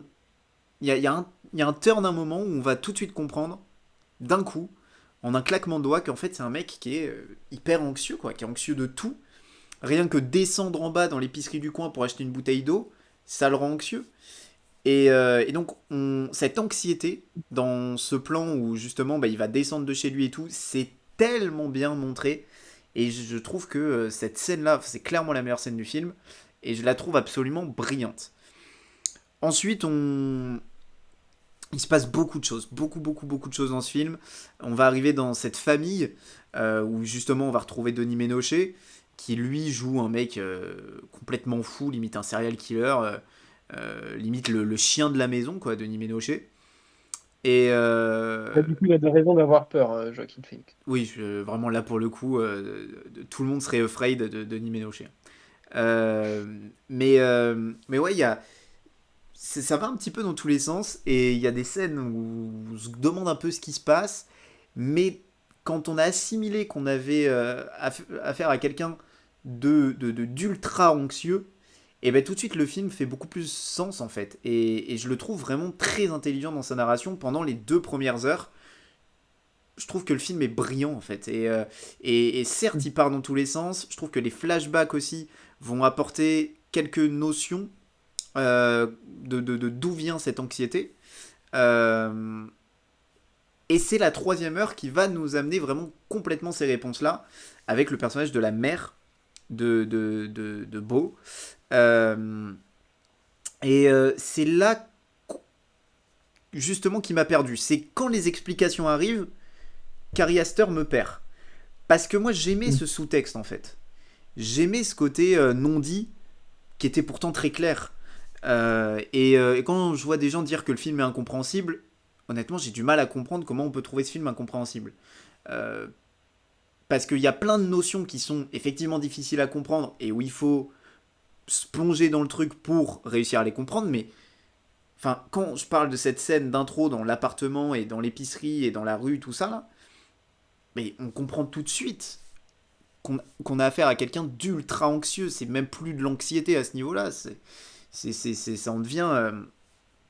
Ça en devient. Il faudrait créer un mot carrément. Enfin, voilà, c'est. C'est maladif. Non mais vraiment, et je trouve que le film est vraiment brillant à ce niveau-là. Joaquin Phoenix le joue parfaitement. C'est Joaquin Phoenix, hein. Euh, mais ouais, et puis il y a des scènes aussi. J'ai beaucoup aimé la scène dans l'espèce de décor théâtral où ça va être filmé comme un dessin animé. Alors je trouve que la scène esthétiquement est bonne, mais un peu fouillis par contre. Mais par contre très très belle. Voilà, mais la scène, pour ce qu'elle raconte, est un peu fouillis. Il y a ce passage dans les bois qui est un peu cool, un peu fun, et qui nous fait nous poser des questions encore sur le personnage de Beau.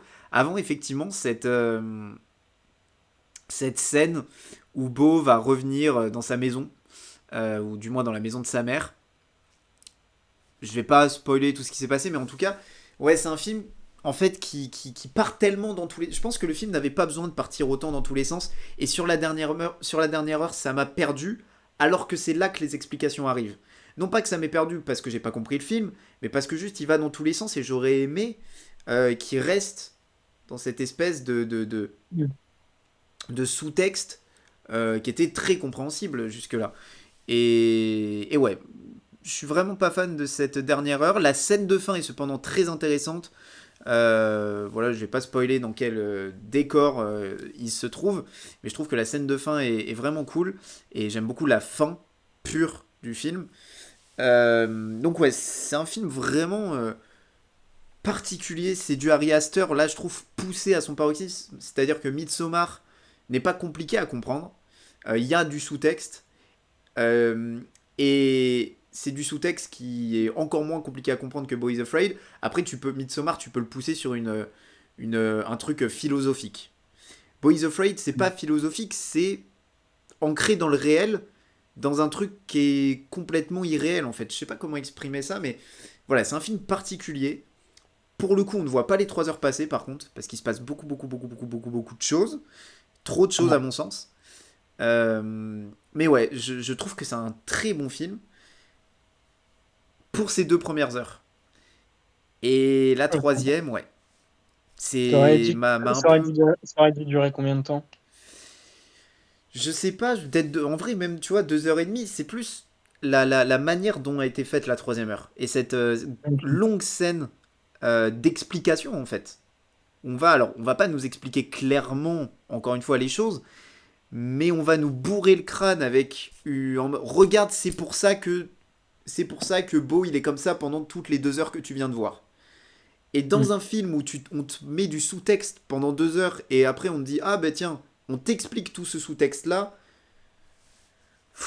et en plus la scène est longue, c'est ouais, je trouve qu'on est vraiment pas loin d'un très grand film et que ça reste juste un très bon film. Et on est Ok. vraiment pas loin du grand film et c'est frustrant. C'est vraiment frustrant. Euh, Ok. Mention pour le jeune Joaquin Phoenix dans les flashbacks, le cast est génial. Et moi, Euh, j'ai cru que c'était pas un montage, mais tu sais, genre, ils ont transformé Joaquin Phoenix en jeune, quoi. alors, ils l'ont fait pour Joaquin Phoenix vieux, mais pas pour le jeune. Euh, Ok. c'est vraiment impressionnant le choix du Ouais, c'est casting. fou. Il s'appelle Armen Naapetian. Voilà. Et c'est vrai que, putain, c'est Joaquin Phoenix jeune, quoi. C'est impressionnant. Euh, donc voilà, Boys Afraid, moi je vous le recommande vraiment. Et en tout cas, je l'ai préféré à Midsommar, même si voilà, je le trouve un poil meilleur que Midsommar, même meilleur d'ailleurs que Midsommar. Mais ouais, je reste un petit peu sur ma faim. Mais je trouve que c'est un très bon film. Et que je recommande sincèrement. Voilà, qui est sorti donc là, ce mois d'avril. Voilà donc pour ma 5e place. Quelle est la tienne? C'est un film que tu apprécies tout particulièrement. C'est un film que j'ai vu au cinéma ce mois-ci, mais c'est un film qui est sorti en 2019. C'est Sounds of Metal. Alors, Fais gaffe euh, parce que là, on parle d'un de mes films cultes, hein. Donc oui, oui, non, mais va bien te faire enculer. c'est Le mec pour ça, t'as vu, insulte. j'ai pris une petite respiration. Oui, oui. Il a pris des pincettes. J'ai écrit, hein. Là, c'est le seul film où j'ai écrit ce que je vais dire. Non, en vrai, euh, c'est un film qui, au niveau, d'ailleurs, ils ont gagné l'Oscar pour ça, au niveau du montage, du son, c'est tellement immersif, tu souffres tellement pour lui en même temps, et en même temps, comme lui, en fait, même si tu souffres pas de ce problème, comme lui, tu apprends à vivre avec. Et d'ailleurs, petite aparté, je suis allé le voir donc dans une séance particulière parce que c'est pour ça s'est passé au cinéma. C'est après le film, il y a eu une petite question-réponse avec des gens qui étaient atteints de ce problème. Ok, Et donc putain. pas de surdité à 100%, mais à 50%. Enfin, il y en avait un qui entendait un bruit de micro-ondes en permanence dans son oreille droite. Pardon, c'est pas drôle du tout, mais c'est le terme micro-ondes, je m'y attendais pas du tout. Mais c'est lui qui nous a dit ça exactement. Mais Et, par contre, j'ai trop la rage parce que moi je l'ai vraiment vu en slibard chez moi. et ben, ouais, moi, je l'ai vu dans des super conditions, j'avoue. Euh, et d'ailleurs, ce mec-là, c'est un ami de mon frère. Voilà. Enfin, un Ok. ami, un mec qui était dans sa classe. Donc, c'est marrant. Enfin, marrant, pas pour lui, mais t'as compris. Euh, mais du coup, Sound of Metal, c'est un film simple qui aborde des sujets graves et importants et qui sont très très bien abordés. Juste le milieu du film, encore une fois, quelques longueurs à un certain moment, mais c'est pas trop dérangeant vraiment. En fait, c'est des moments un peu longs, mais ça passe vite. Enfin, je sais pas comment dire. Mais, euh, mais la perf de Riz Ahmed, il a été nominé, il n'a pas gagné, mais c'est mérité totalement. Je sais Mais je pas crois qui qu'il le prend est. l'Oscar cette année-là. C'est ce que j'allais dire. Je crois que c'est Joaquin Phoenix pour Ouais, non, Joker. c'est mérité. Donc, ou non, non, Joaquin Phoenix, il le prend en 2020, parce que Joker est sorti en Oui. 2019. Putain, je sais Donc, plus. l'année d'avant, je sais plus qui c'est qui prend. Enfin bref, c'est dans ces eaux-là, quoi. Et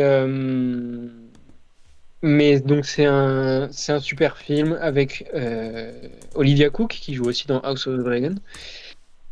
C'est Rami Mathieu Malek. Amalric. Oh, faut aller se enculer. Non, attends, là c'est une honte. Ah oui, pour Bohemian Rhapsody. Alors j'aime beaucoup Bohemian, enfin j'aime bien Bohemian Rhapsody. Là, faut quand même aller se enculer quoi. Excusez-moi. Ouais. Non, non, mais là, ce mec, je savais pas et ça me, non, c'est une honte. Mais pour en revenir à Riz Ahmed, donc oui, il méritait, j'avoue. Mais Après, je vois qu'il y donc avait Christian Bale. Je sais pas pour quel film, mais Christian Bale. ah putain pour Vice où il joue Dickens. Je ne sais pas, mais certainement. Si si, c'est ça. Je le sais, Ryan. Euh, donc pour en revenir à Sound of Metal, la meilleure scène, c'est pas une scène très compliquée, mais c'est tellement lourd de sens. C'est la dernière scène du film, la Ah, mais dernière, oui, non, le mais, dernier plan. oh là là là. C'est tellement, ça te prend tellement aux tripes. Mais quel, mais, Et wow. Non, mais moi, j'ai c'est- rien que de repenser à ce film, les gars, c'est trop pour moi. Vas-y, on spoil, vas-y, on a rien à foutre, on spoil. De toute façon, il y en a 15 qui vont voir la vidéo. Et dans les 15, bah, les 15 auront vu le film, voilà. Mais quand il enlève Et un sera son sourd. dispositif,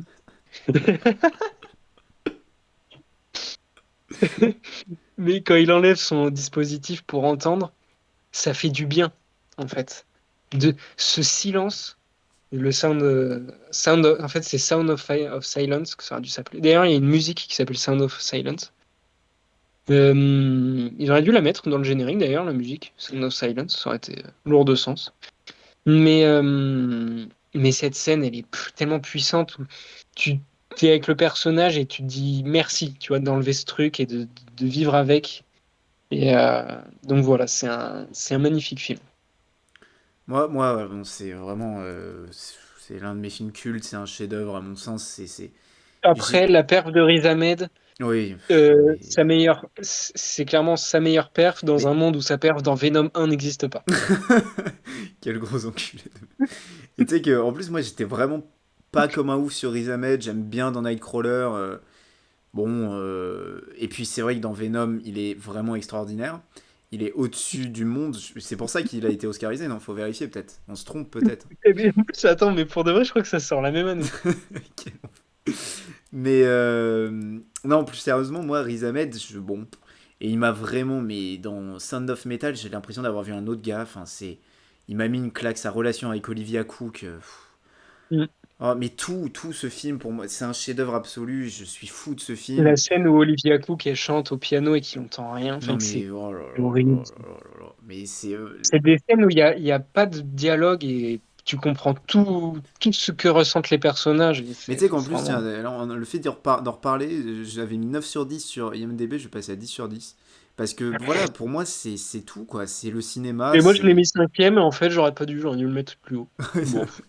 Non, mais c'est. Tu vois, enfin, rien que d'en reparler de ce film, ça m'a vraiment mis une claque. C'est le cinéma que j'aime, c'est tout, en fait. C'est la simplicité, c'est. Qui a réalisé ce truc, là, je t'aime. Ah, mais c'est le. Alors, pas le réal, C'est mais. Darius Marder. Qui a... Alors, qui a aussi écrit le film et qui a aussi écrit Place Beyond the Pines, qui est un super film aussi. Ah, ouais, Ouais, et puis, oh putain, il y a ça aussi, il y a Paul Rassi dans le film. Euh, ouais. Paul Rassi qui est vraiment sourd, IRL.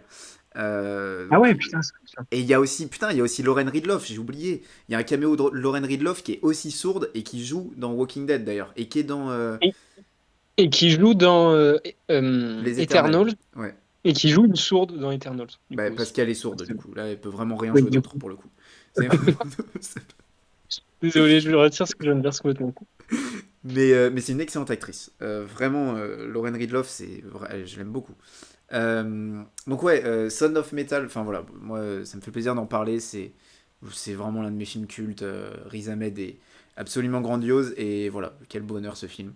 Ça, c'est du cinéma.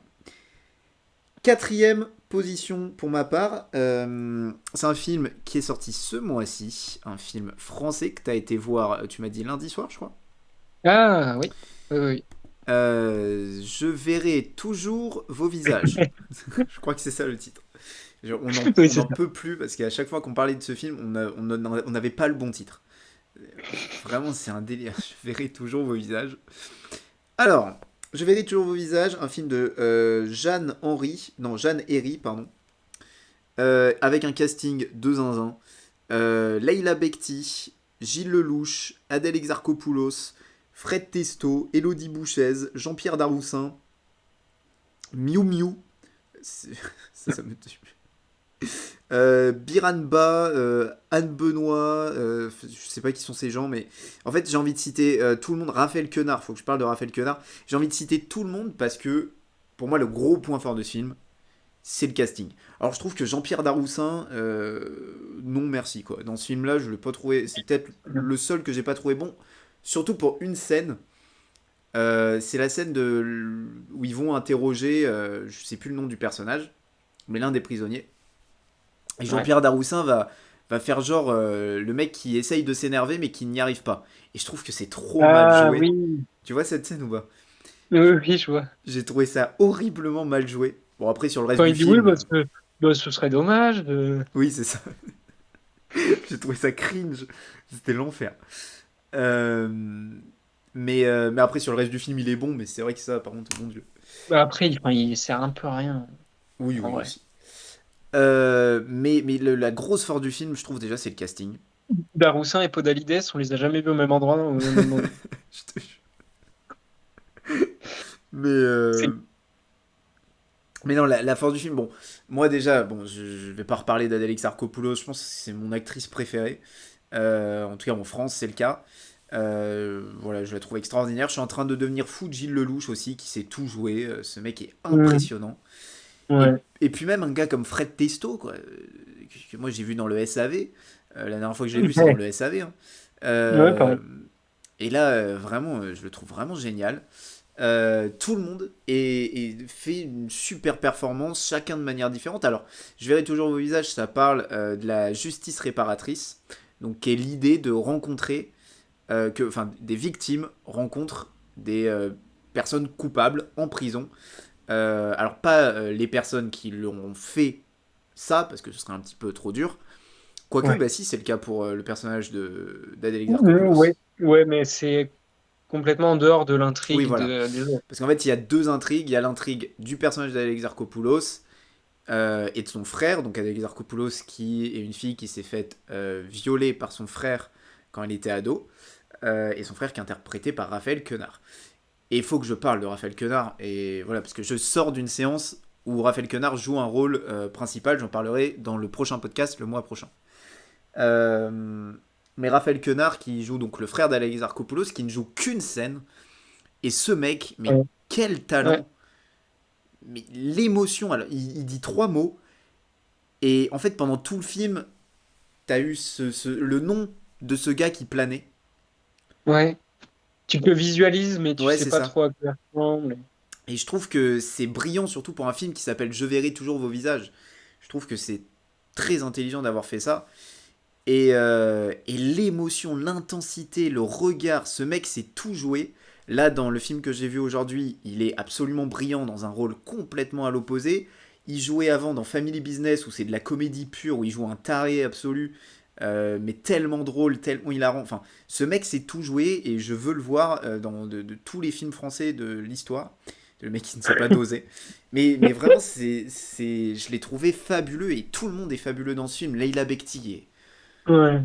oh là là, mais tout le monde, voilà, je Il n'y peux a pas pas les. une perche qui est mauvaise, hein. Non, Vraiment, c'est ça. c'est.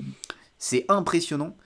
Adèle Exarchopoulos, enfin, moi je suis amoureux de cette femme, mais quelle actrice, quel charisme, elle crève l'écran, une simplicité dans son jeu enfin voilà, c'est un film qui est vraiment à voir, qui est très touchant, très émouvant, euh, qui est assez classique dans sa narration, je trouve. Enfin, hormis le fait qu'il y ait deux histoires distinctes, je trouve que ça c'était très intéressant et qu'on prenne Ouais. pas la facilité que les deux histoires se croisent. trouve ça aussi cool. Par contre, c'est vrai que dans sa narration, du moins sur l'intrigue principale, parce que l'intrigue d'Adèle Exarchopoulos et de son frère reste l'intrigue secondaire, je trouve que l'intrigue principale, voilà, bon, elle est un peu cousue de fil blanc, mais c'est pas dérangeant. C'est pas Non, dérangeant pas du tout. parce que c'est, je trouve, la réalité des choses. C'est vraiment un excellent film qui est, voilà, pour ses dialogues, pour ses performances, pour l'intensité, pour l'émotion, est à voir. Voilà, je trouve que le film Ouais. est brillant. Moi, c'est un film que je trouve plus que le fait de dire oui, c'est bien joué, la réalisation et tout. Mais je pense que c'est un film important à voir même, parce que c'est un film qui peut aider, qui est plein de bons sentiments et en même temps de réalités dures et qui sont des choses vraies, même si c'est une invention, c'est pas une histoire vraie, mais, euh, mais c'est clairement inspiré de faits réels en même temps. Donc c'est un film qui est important pour, euh, pour n'importe qui de le voir parce que ça peut toujours aider et c'est toujours beau voilà. Il y a des scènes qui sont vraiment très, très, très touchantes. Et pour moi, la meilleure performance du film, c'est Dali Ben Salah qui a réussi à dire le titre du film pendant le film. Il a réussi à Oui, dire Je verrai toujours vos visages. c'est mon personnage préféré du film aussi. Je pense qu'il mérite d'être césarisé, voire même oscarisé. Euh, Parce que sincèrement, avoir réussi à dire le titre du film sans bégayer, hein, Non, mais en vrai, c'est vraiment mon perso préféré du un film. très bon personnage. Très très bon personnage. D'ailleurs, Euh, pour moi, je verrai toujours vos visages. Avant de voir le film, je le voyais plutôt comme les victimes qui étaient traumatisées, qui voyaient toujours les visages de leurs agresseurs, tu vois. ouais, Et en fait, quand c'est lui qui le dit, j'ai été pris à contre-pied parce que c'est donc c'est pas un agresseur, mais c'est ouais, un prisonnier qui dit je verrai toujours vos visages. ouais. Et donc, je trouve que le contre-pied est hyper fort aussi. Non, vraiment, c'est un film vraiment à voir. Et voilà, ça c'est du bon cinéma français. T'as Ouais. quatrième, cinquième, je sais plus, quatrième position. Quatrième. Quatrième, c'est une série qui est sortie. Alors, attendez, je vais regarder. 2022. Sortie 2022, parce que tu sais ce que c'est en plus. C'est donc Blackbird, dernier rôle du regretté, très regretté Ray Liotta. Quel acteur, quelle carrière, vraiment. Merci pour les travaux. Et il y en a d'autres qui ont fait des travaux colossaux dans cette série, notamment, et il a été récompensé pour Paul Walter Hauser, qui, moi, je l'avais vu donc dans le cas Richard Jewell et surtout dans Cobra Kai. Voilà, c'est l'apothéose de sa carrière, je pense, Cobra Kai. Mais de le voir dans Cobra T'as Kai, toujours pas vu Black Clansman? si je l'ai vu. Ah, attends, il est dedans? Ouais, il est dedans. Bon, il a pas un rôle très important, mais il joue un mec du Ouais, KKK. c'est ça. Ah oui, c'est vrai, c'est vrai. Mais oui, dans Cobra Kai, quand tu le vois et qu'après tu passes à Blackbird, ça fait tout drôle. Mais et Taron Egerton, qui est un super acteur, que j'ai découvert dans Kingsman, un peu comme tout le monde, je pense. Découvert Taron Egerton à ce moment-là. Après, il a fait Rocketman, qui est pas très apprécié, même moi je l'ai vu, j'ai pas trop kiffé. De toute façon, d'ailleurs, les biopics sur Bohemian Rhapsody, Elvis, Rocketman, c'est pas ce que je préfère. Mais Taron Egerton est super dedans. Et c'est un super acteur et il le prouve là dans Blackburn, où vraiment son alchimie avec Paul Walter Hauser, elle est quasi parfaite. Euh, Il y a une scène dans le dernier épisode entre Taron Egerton et Paul Walter Hauser autour d'une carte. Oh là là, oui. Cette scène, c'est époustouflant. Le jeu d'acteur, le suspense, la musique en fond, l'éclairage, c'est fou. Vraiment, c'est fou. Paul Walter Hauser qui joue un Larry Hall. En plus, c'est une histoire vraie. Et pareil, ils nous le disent à la fin que c'est une histoire vraie. Ouais. Et ah oui, donc d'ailleurs, j'ai pas dit, mais donc c'est l'histoire de Jimmy Keane qui est condamné à 10 ans de prison. Il passe un accord avec le FBI pour se lier d'amitié avec un tueur en série présumé. Keane doit obtenir des aveux de Larry Hall pour retrouver les corps de quelques 18 femmes. Quelques 18 femmes. Elle est folle cette phrase. Quelques 18. Mais, Et c'est une mais mini-série ouais, d'ailleurs. c'est une mini-série, oui. Qu'une saison de 6 épisodes, c'est sûr. La meilleure chaîne de streaming, Apple TV+. D'ailleurs, dans le mois prochain ou le mois d'après, Je parlerai de mon top 1, d'ailleurs, je sais déjà que ce sera top 1, mais qui est une série Apple TV+. Voilà, je n'en dis pas plus, mais voilà, ce sera aussi un chef-d'œuvre. Mais donc Blackburn, c'est génial les scènes où Paul Walter Hauser avoue ses crimes ou parle un peu de son intimité vraiment très très intime à Taron Egerton et que tu vois Taron Egerton qui commence à avoir les larmes aux yeux, qui s'énerve, etc. Qu'est-ce qu'ils jouent bien les deux ensemble, enfin, Et puis vraiment. même le choix des acteurs pour jouer ces rôles-là, putain, c'est parfait, quoi. Ouais, ouais, non, c'est vraiment tout est joué parfaitement. L'éclairage vraiment dans cette prison là, c'est très froid. C'est pareil comme tu disais tout à l'heure pour un prophète, je crois, ou non pour un de tes films qui se passe en prison où on montre pas la violence de la prison à Ah part non, une c'était pour un scène. prophète, ok. Ouais, c'était pour un prophète. À part une scène. Euh, Sinon, on montre pas du tout la violence dans la prison, alors que c'est la prison la plus dangereuse des États-Unis. Ils le disent au début du film, de la série. Et ils le montrent pas du tout, et c'est bien. Et donc voilà, série qui mérite sa 4e place. Pour moi, c'est une très très très bonne série, et surtout pour ouais, Taron Egerton et putain, mais Paul Walter Hauser. Mais qu'est-ce qu'on attend avec ce type, quoi. Mais il est Ouais, fabuleux, il est fabuleux. C'est, je trouve, l'un des acteurs les plus sous-cotés d'Hollywood. Je le trouve grandiose à chaque fois. Je l'ai vu dans beaucoup de choses, je commence à avoir fait pas mal de sa filmographie. Même dans Delia's Gone où il joue un flic. Enfin, je le trouve fabuleux ce mec. Et puis hyper intéressant en plus. ouais. Enfin voilà, je suis très très fan de Paul Walter Hauser. Et en plus, c'est un fan de catch, donc je l'aime d'autant plus. Euh, ok, c'était ta 4e position. Ma 3e position, on rentre sur le podium. Ouais. Alors là, c'est un film bien plus vieux, 2006, film d'Alfonso Cuarón. Bon. Euh, un film qui est pour beaucoup considéré comme un chef-d'œuvre post-apocalyptique, et moi qui suis un énorme fan de post-apo, je ne l'avais pas vu, et je l'ai enfin vu. C'est Les Fils de l'Homme. Children of Men d'Alfonso Cuarón, c'est du très très haut niveau. Alors c'est dispo, je l'ai vu où? Dispo sur Prime? Non, je sais plus. Euh, avec Clive Owen dans le rôle principal, qui est absolument fabuleux. Il y a Chiwetel, j'arrive pas frère avec ce nom à chaque fois, Chiwetel Ejiofor, le blaze est C'est fou. sur Amazon, mais tu peux que le louer. Ok. Avec Michael Caine dans le rôle de Jasper. Et alors moi j'ai regardé ce film juste pour Charlie Hunnam, qui a un rôle complètement mineur, qui est limite figurant le type. Non j'abuse, mais enfin vraiment, je l'ai même pas reconnu. Je n'ai même pas reconnu Charlie Hunnam. Euh, mais et puis voilà, il fallait que je voie ce film parce que voilà, c'est considéré par beaucoup comme un chef-d'œuvre. J'irai pas jusqu'à chef-d'œuvre, mais je trouve que c'est un très grand film post-apo. En fait, pour moi, le gros bémol de ce film, c'est l'acting.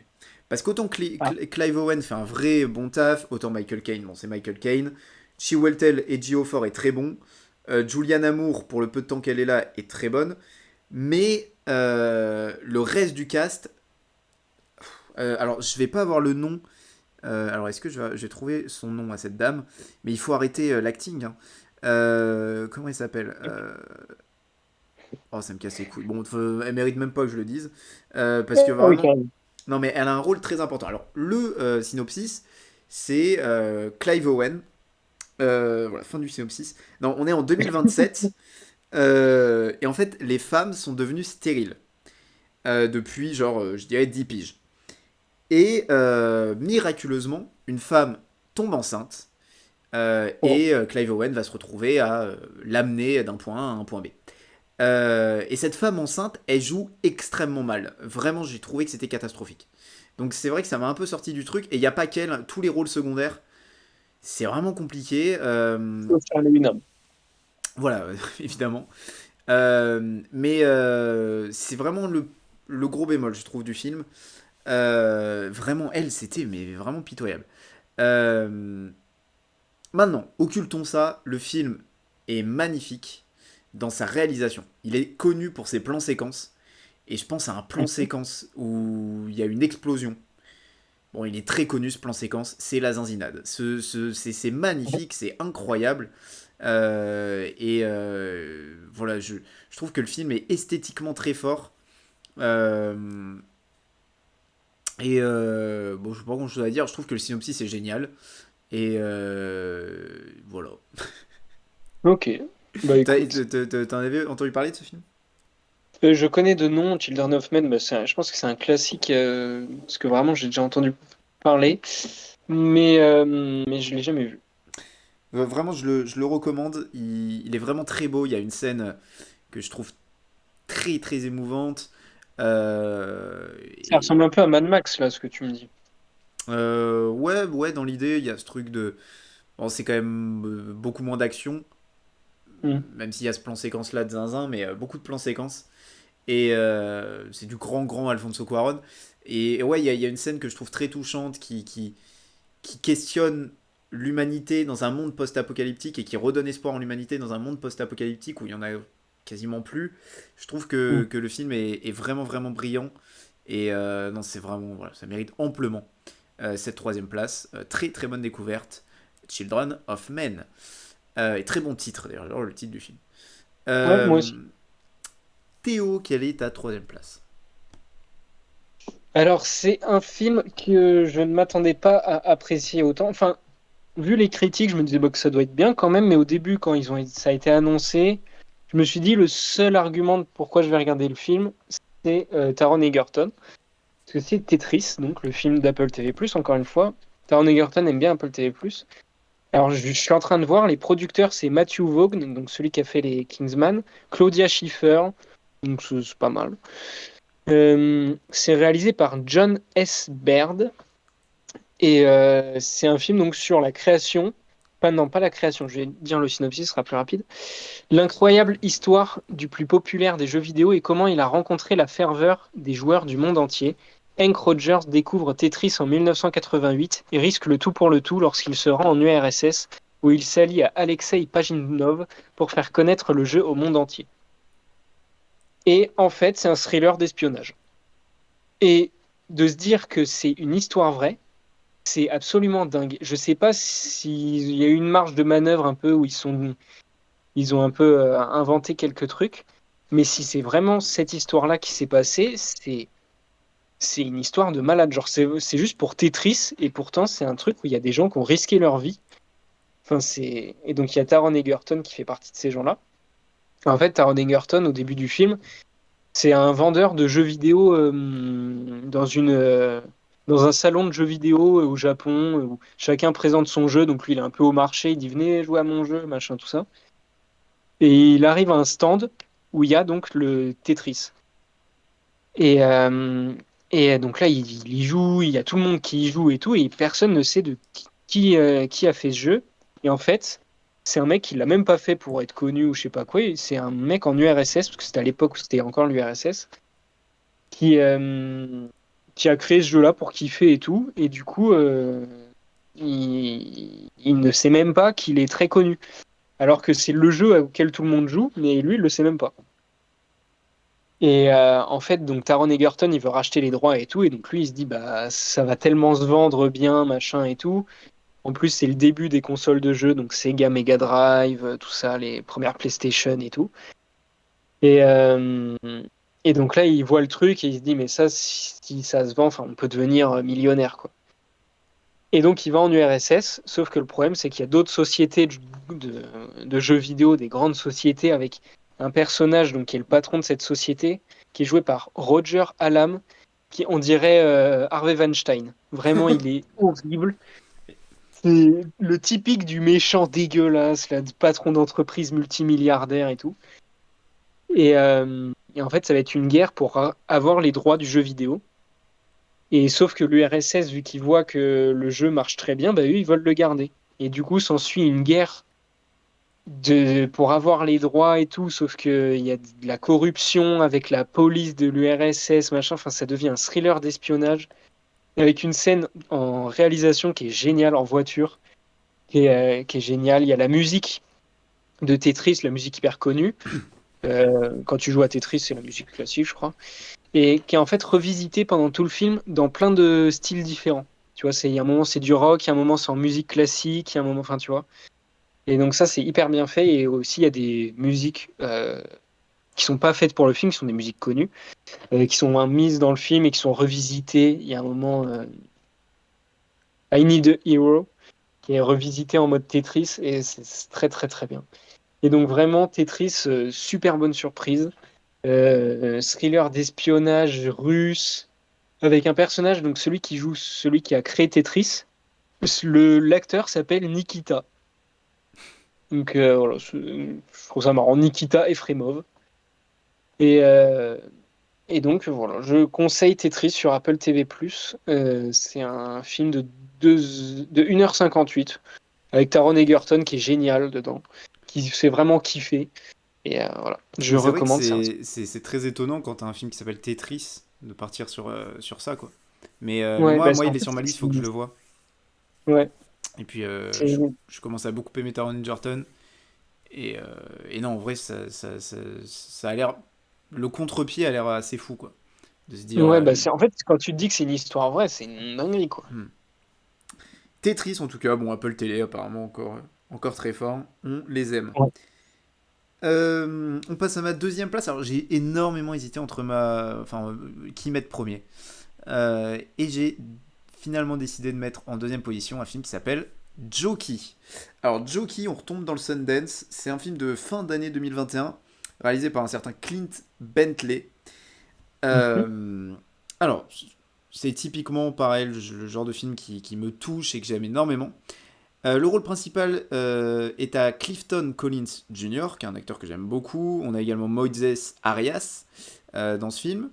Euh, Molly Parker. Voilà, bon, après, c'est des acteurs un peu moins connus. Le synopsis, c'est assez simple. C'est un jockey vieillissant qui vise un dernier championnat. Mais un jour, un jeune cavalier arrive et prétend être son fils. Donc ce jeune cavalier est Moïse, je sais pas comment on dit, Moïse Arias, euh, et donc son père est Clifton Collins Jr. C'est typiquement le cinéma que j'aime, un cinéma presque contemplatif dans l'émotion. Il y a des décors absolument magnifiques, on est pareil au fin fond des États-Unis, et on est juste dans l'émotion pure d'un mec en fin de carrière qui a que ça dans la vie, quoi, son sport. Euh, et qui, après eu de nombreuses blessures, ne sait plus trop ce qu'il va faire. Il veut participer à ce championnat, mais il sait que ben, ça peut le mettre en danger, parce qu'il est Mhm. vraiment pas dans une bonne condition physique. Jusqu'à ce qu'il y ait son fils qui arrive. La fin du film est magnifique, le film est magnifique en lui-même. Là encore, j'ai pas grand chose à dire parce que c'est un très bon film. Euh, je trouve que Clifton Collins Jr. est un acteur aussi, je dirais, sous-coté parce qu'il a jamais de rôle important et là, le voir dans un premier rôle, ça fait du bien parce que c'est vraiment un excellent acteur. La relation avec son fils est très rapidement touchante tout en restant réaliste. Donc ouais, j'ai beaucoup beaucoup aimé ce film et c'est vraiment un film que je recommande parce qu'il va passer inaperçu encore. Et j'ai même hésité à le mettre à la première place. Je crois qu'il a gagné, je pense qu'il a gagné le prix du Sundance 2021. Voilà, qu'est-ce que j'aime le Sundance. Euh, donc ouais, Jokey, vraiment un film que je recommande. J'ai pas grand chose à dire encore une fois, tellement c'était bien quoi. Théo, ta deuxième Ouais. position. Moi, c'est un film qui est sorti ce mois-ci en France, parce qu'il est sorti avant aux États-Unis. Donc, je suis en train de regarder. Et il est sorti en 2022 aux États-Unis. C'est donc The Son. Le titre québécois, c'est Le Fils. Donc, merci à eux. Classico. Euh, je suis en train de regarder si, ouais, non, s'il est sorti en 2022. Je comprends pas comment Hugh Jackman a pas été nominé en tant que meilleur acteur aux Oscars. Il a été nommé au Golden Globes, je crois. Ouais, Ou ouais, c'est ce au... que je suis en train de voir. Golden Globe du meilleur acteur, mais pas aux Oscars. C'est un scandale, voilà, je le dis. Donc c'est un film avec Hugh Jackman, évidemment, Vanessa Kirby, Anthony Hopkins, Laura Dern, bon voilà. Euh, et le fils de Hugh Jackman qui est joué par Zen McGrath. Il parle quand même du Euh, réalisateur qui est français. Florian Zeller, évidemment, qui a réalisé The Father. Là, donc The Son, il va faire The Mother. Et donc, qui est là, Et The Son, qui est un peu la suite de The Father, mais apparemment, t'as pas besoin d'avoir vu The Father. The Father, qui est un film génial. ouais, ouais, j'ai pas vu The Father, faut que je le vois. Mais The Son, c'est musique Hans Zimmer. Bon, lui, il est toujours dans les bons films, il est toujours là. Euh, donc Nicolas a 17 ans et semble avoir du mal à vivre. Il n'est plus cet enfant lumineux qui souriait tout le temps. Que lui est-il arrivé et pourquoi ne va-t-il plus en cours? Dépassé par les événements, sa mère ne sait plus quoi faire et Nicolas demande à vivre chez son père. Ce dernier va tout faire pour tenter de le sauver et lui redonner le goût de vivre. Or, peut-on vraiment sauver quelqu'un d'autre que soi-même? Oui. Merci, Ryan. The Sun, c'est donc la perf de Hugh Jackman.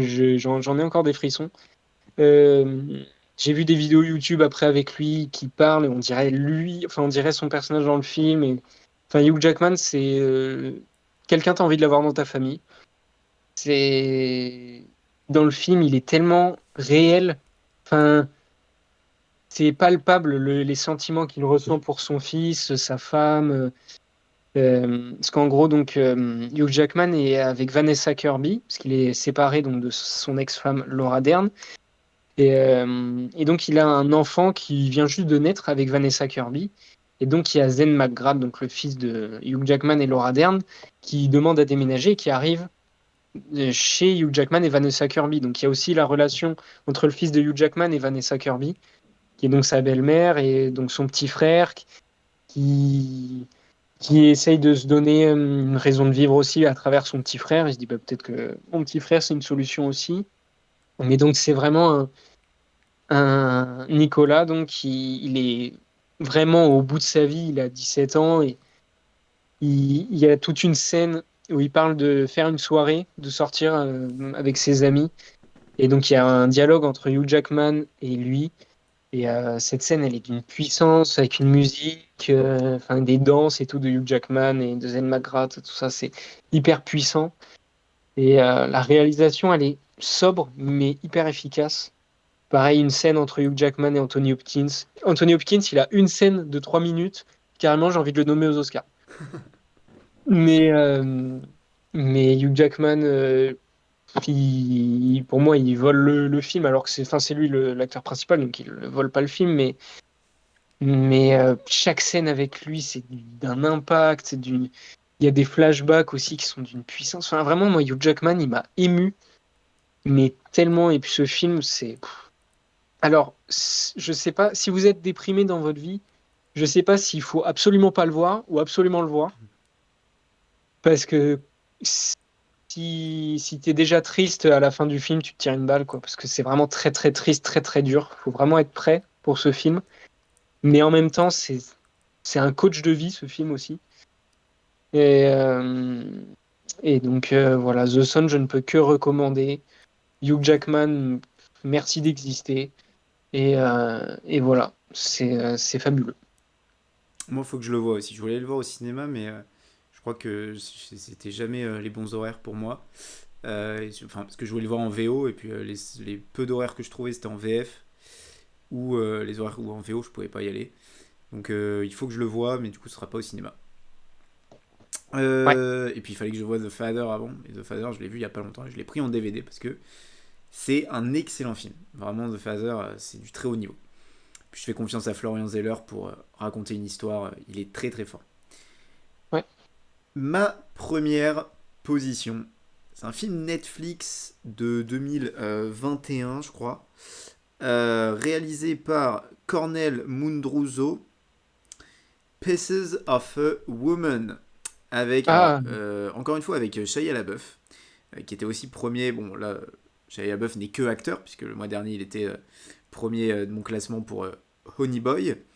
Euh, et Vanessa Kirby, justement, qui est une grande actrice. Hein. Voilà, ouais. je pense que Pieces of a Woman est sa plus grande performance. Il y a Ellen Burstyn aussi, qui est incroyable, que moi j'ai connu dans Requiem for a Dream. Il y a des. Enfin, pas un caméo d'ailleurs, il est assez présent, c'est Benny Safdie.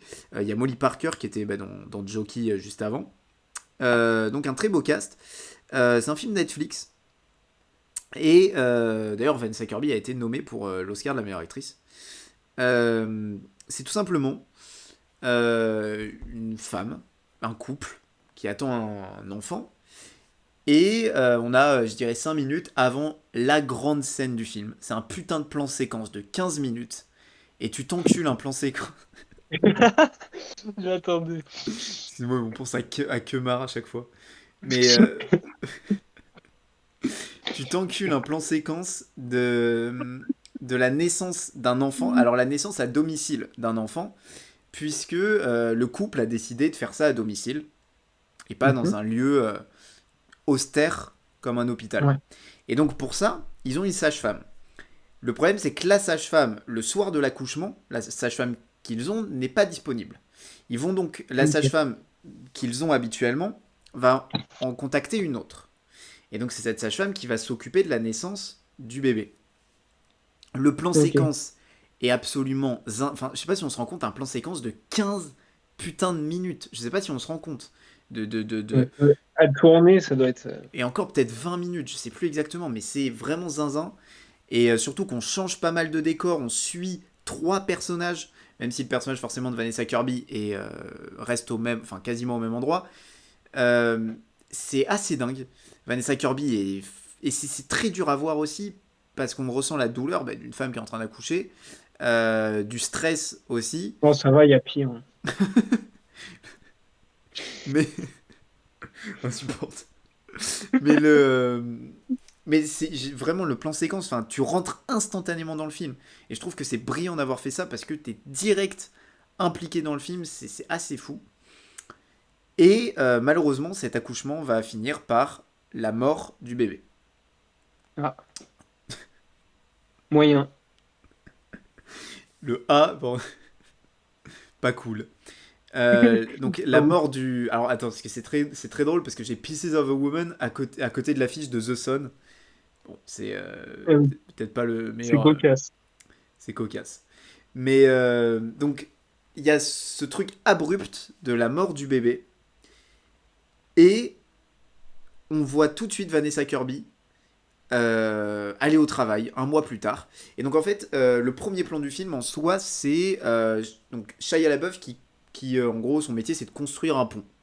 Et donc en fait, le premier plan, bon, c'est pas du tout subtil, mais le premier plan du film, c'est la reconstruction du pont, et on va avoir chaque mois le pont plus ou moins avancé. Parce qu'il y a toujours des sauts dans le temps d'un mois. Bon, c'est pas Ok. subtil, voilà, c'est le pont, le pont de leur vie qui va se reconstruire petit à petit. Bon, ok. Mais on va tout simplement voir ce que c'est pour un couple de vivre le deuil d'un enfant. Un enfant qui n'est même pas né en soi. Et Ouais. c'est extrêmement dur. Vanessa Kirby est brillante, Shia LaBeouf est extraordinaire.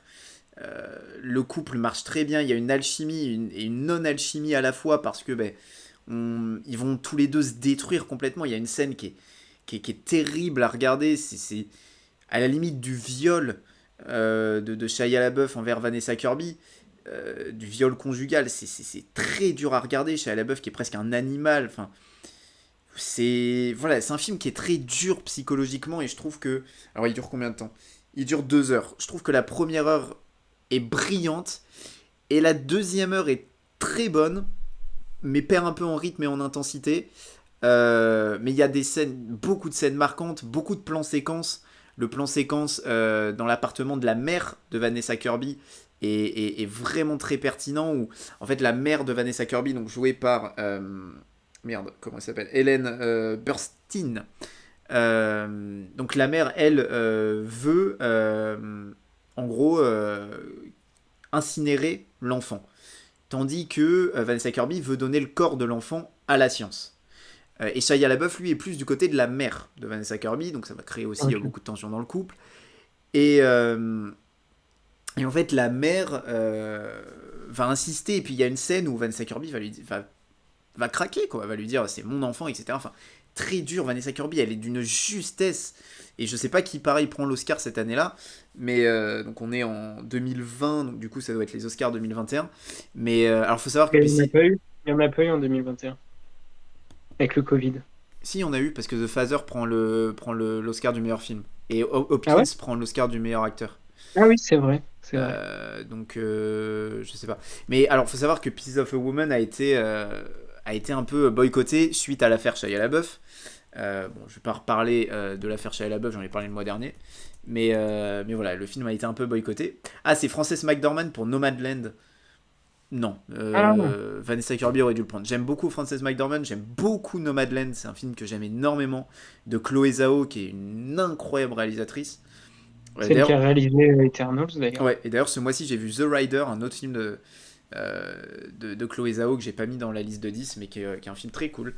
Mais Nomadland, c'est un excellent film, Frances McDormand est très bonne dedans, mais ça devait être Vanessa Kirby largement. Euh, Parce que ouais, elle est d'une justesse, dans son regard, la scène aussi il y aura aussi la scène du comment, comment on dit merde, j'ai que le mot en anglais, je suis vraiment un connard. Dis-le en anglais. Le trial, Ah, le le procès. merci, je suis vraiment un gros connard. Le procès, la scène du procès donc de la sage-femme, c'est d'une puissance émotionnelle. La dureté des questions de l'avocat envers le personnage de Vanessa Kirby. C'est un film qui est dur, mais qui va avoir une énorme touche d'espoir à la fin. J'ai pas envie de spoiler la fin, mais la fin donne une vraie touche d'espoir pour le personnage de Vanessa Kirby, tandis que le personnage de Shia LaBeouf, lui, va complètement sombrer dans des choses, dans des démons très durs. Et en fait, là où on voyait un Shia LaBeouf, là où on voyait un Shia LaBeouf qui aurait pu être la figure, tu vois, de testostérone, le mec, mais en fait, c'est lui qui va sombrer dans des choses. Voilà, je vais pas spoiler le film. Tandis que Vanessa Kirby, elle, ça va être la femme forte.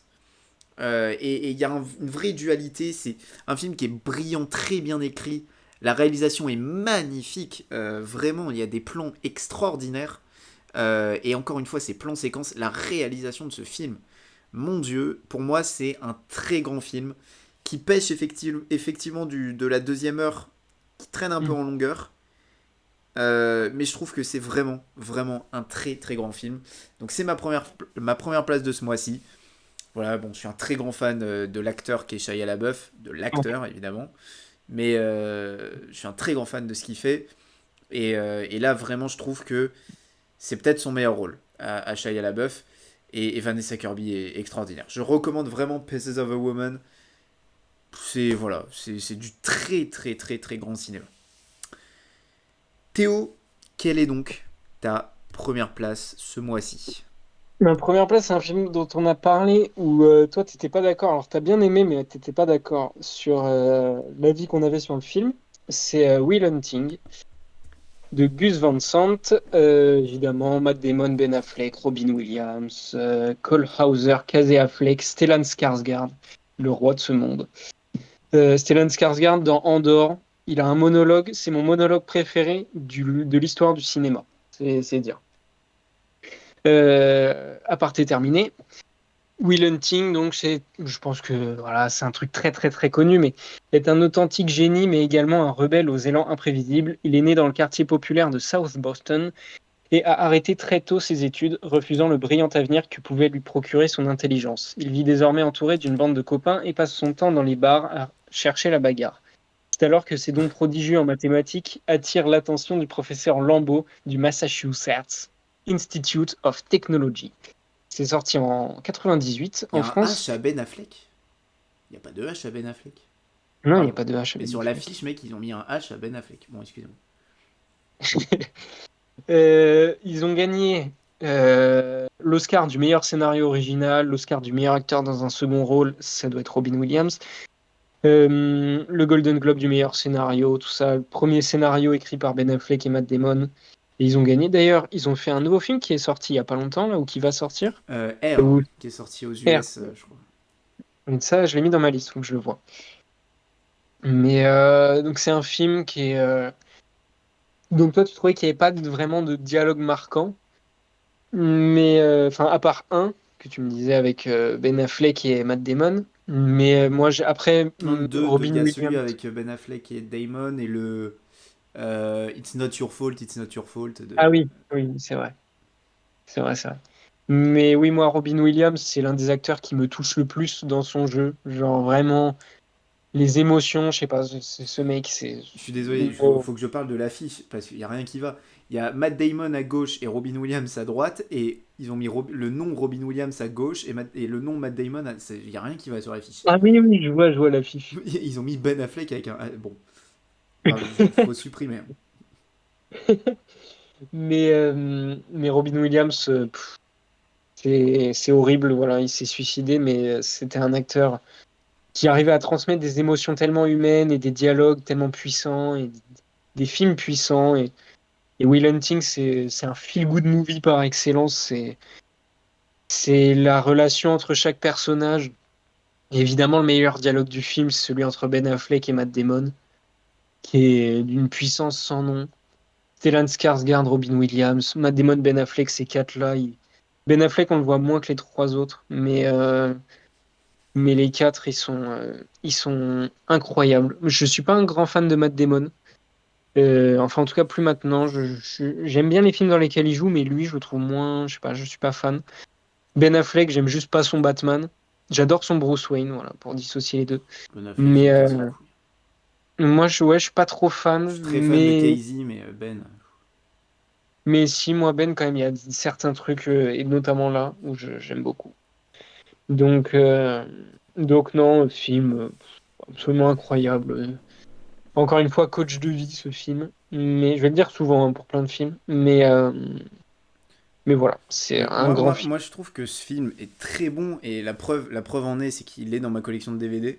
Ce qui est la preuve ultime, à chaque fois que je dis ça, c'est que j'ai beaucoup aimé le film et qui m'a C'est le marqué. Graal. Et qui m'a marqué. Parce que le film m'a marqué, parce que ouais, il y a vraiment le dialogue entre Ben Affleck et Matt Damon, je le trouve absolument brillant. Et effectivement, le It's Not Your Fault, dernier dialogue entre Damon et Monsieur Robin Williams, est très bon. Matt Damon est fabuleux. Ah non, il y a aussi le dialogue avec sa copine. Le dialogue Ah entre Matt oui, Damon et sa c'est copine vrai, c'est aussi, vrai.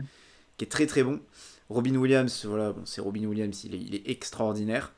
Mais je trouve que il y a beaucoup de dialogues qui se répètent, beaucoup de dialogues pour pas grand chose parfois. Et voilà, enfin, je pense que les gens font tellement des caisses avec ce film que ça va un peu saouler parce que je suis désolé, hormis les trois dialogues que je viens de citer, bon, le reste, c'est pas, les dialogues sont pas mauvais, mais je trouve que sont très répétitifs. Et ouais, on dit un peu tout le temps la même chose. Et on va pas dans des trucs plus profonds. Je pense que les discussions auraient pu être encore plus profondes entre Damon et Williams. Et je trouve que ça aurait pu être encore mieux que ça ne l'a été. Et pour moi, ça reste un très bon film. Et voilà, il y a quand même trois scènes que je trouve grandioses et qui m'ont beaucoup touché. Et puis, justement, ce dialogue entre Ben Affleck et Matt Damon, où Ben Affleck dit j'espère qu'un jour j'irai toquer à ta porte et tu seras plus là. Ça me ferait mal, mais ce serait la plus belle chose qui puisse nous arriver. C'est la puissance, et puis quand tu le vois Ouais. vraiment aller toquer à la porte et qu'il n'y a personne, Ouais. bon, enfin voilà, je Et trouve que même- c'est vraiment magnifique et c'est vraiment bien fait.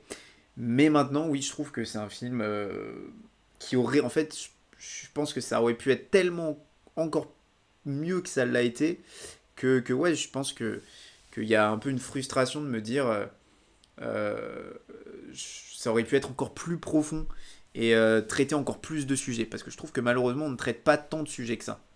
Mais oui, par contre, les Après, trois. c'est leur premier scénario. Enfin, à 20 piges, ils ont écrit ça, c'est quand même une dinguerie. Ah oui, non, mais les trois dialogues qu'il y a, je les trouve absolument brillants. Enfin, les trois dialogues que j'ai cités. Après, c'est trois dialogues entre trois protagonistes, enfin, trois duos à chaque fois différents. Ben Affleck, Damon, un entre Williams et Damon. Les autres sont tous bons, mais ils sont très répétitifs. Et un entre Damon et sa copine. Euh, Mini Driver, tu veux savoir. oui. Mais voilà, après, voilà, je trouve que c'est un très bon film. Et, euh, et ça mérite sa première place. Will Hunting. Quelque chose à rajouter? Non, je pense qu'on a fait le tour. Je pense qu'on a fait le tour en effet. En tout cas, c'était le deuxième épisode de ce podcast. Je rappelle que vous pouvez nous écouter sur YouTube, Spotify, Deezer, sur toutes les plateformes. Nous, on se retrouve donc le mois prochain pour un nouveau top 10 des films qu'on aura vus donc au mois de mai. Voilà, on privilégiera toujours dans cette série de podcasts les films sortis le mois dont on parle, et puis après on Il remplit y le aura sûrement classement. un film que je vais aller voir demain. Oui, voilà, il y en aura quelques-uns. Euh, voilà, en tout cas, on se retrouve le mois prochain. Merci Théo. Et Merci bye à toi. tout le monde.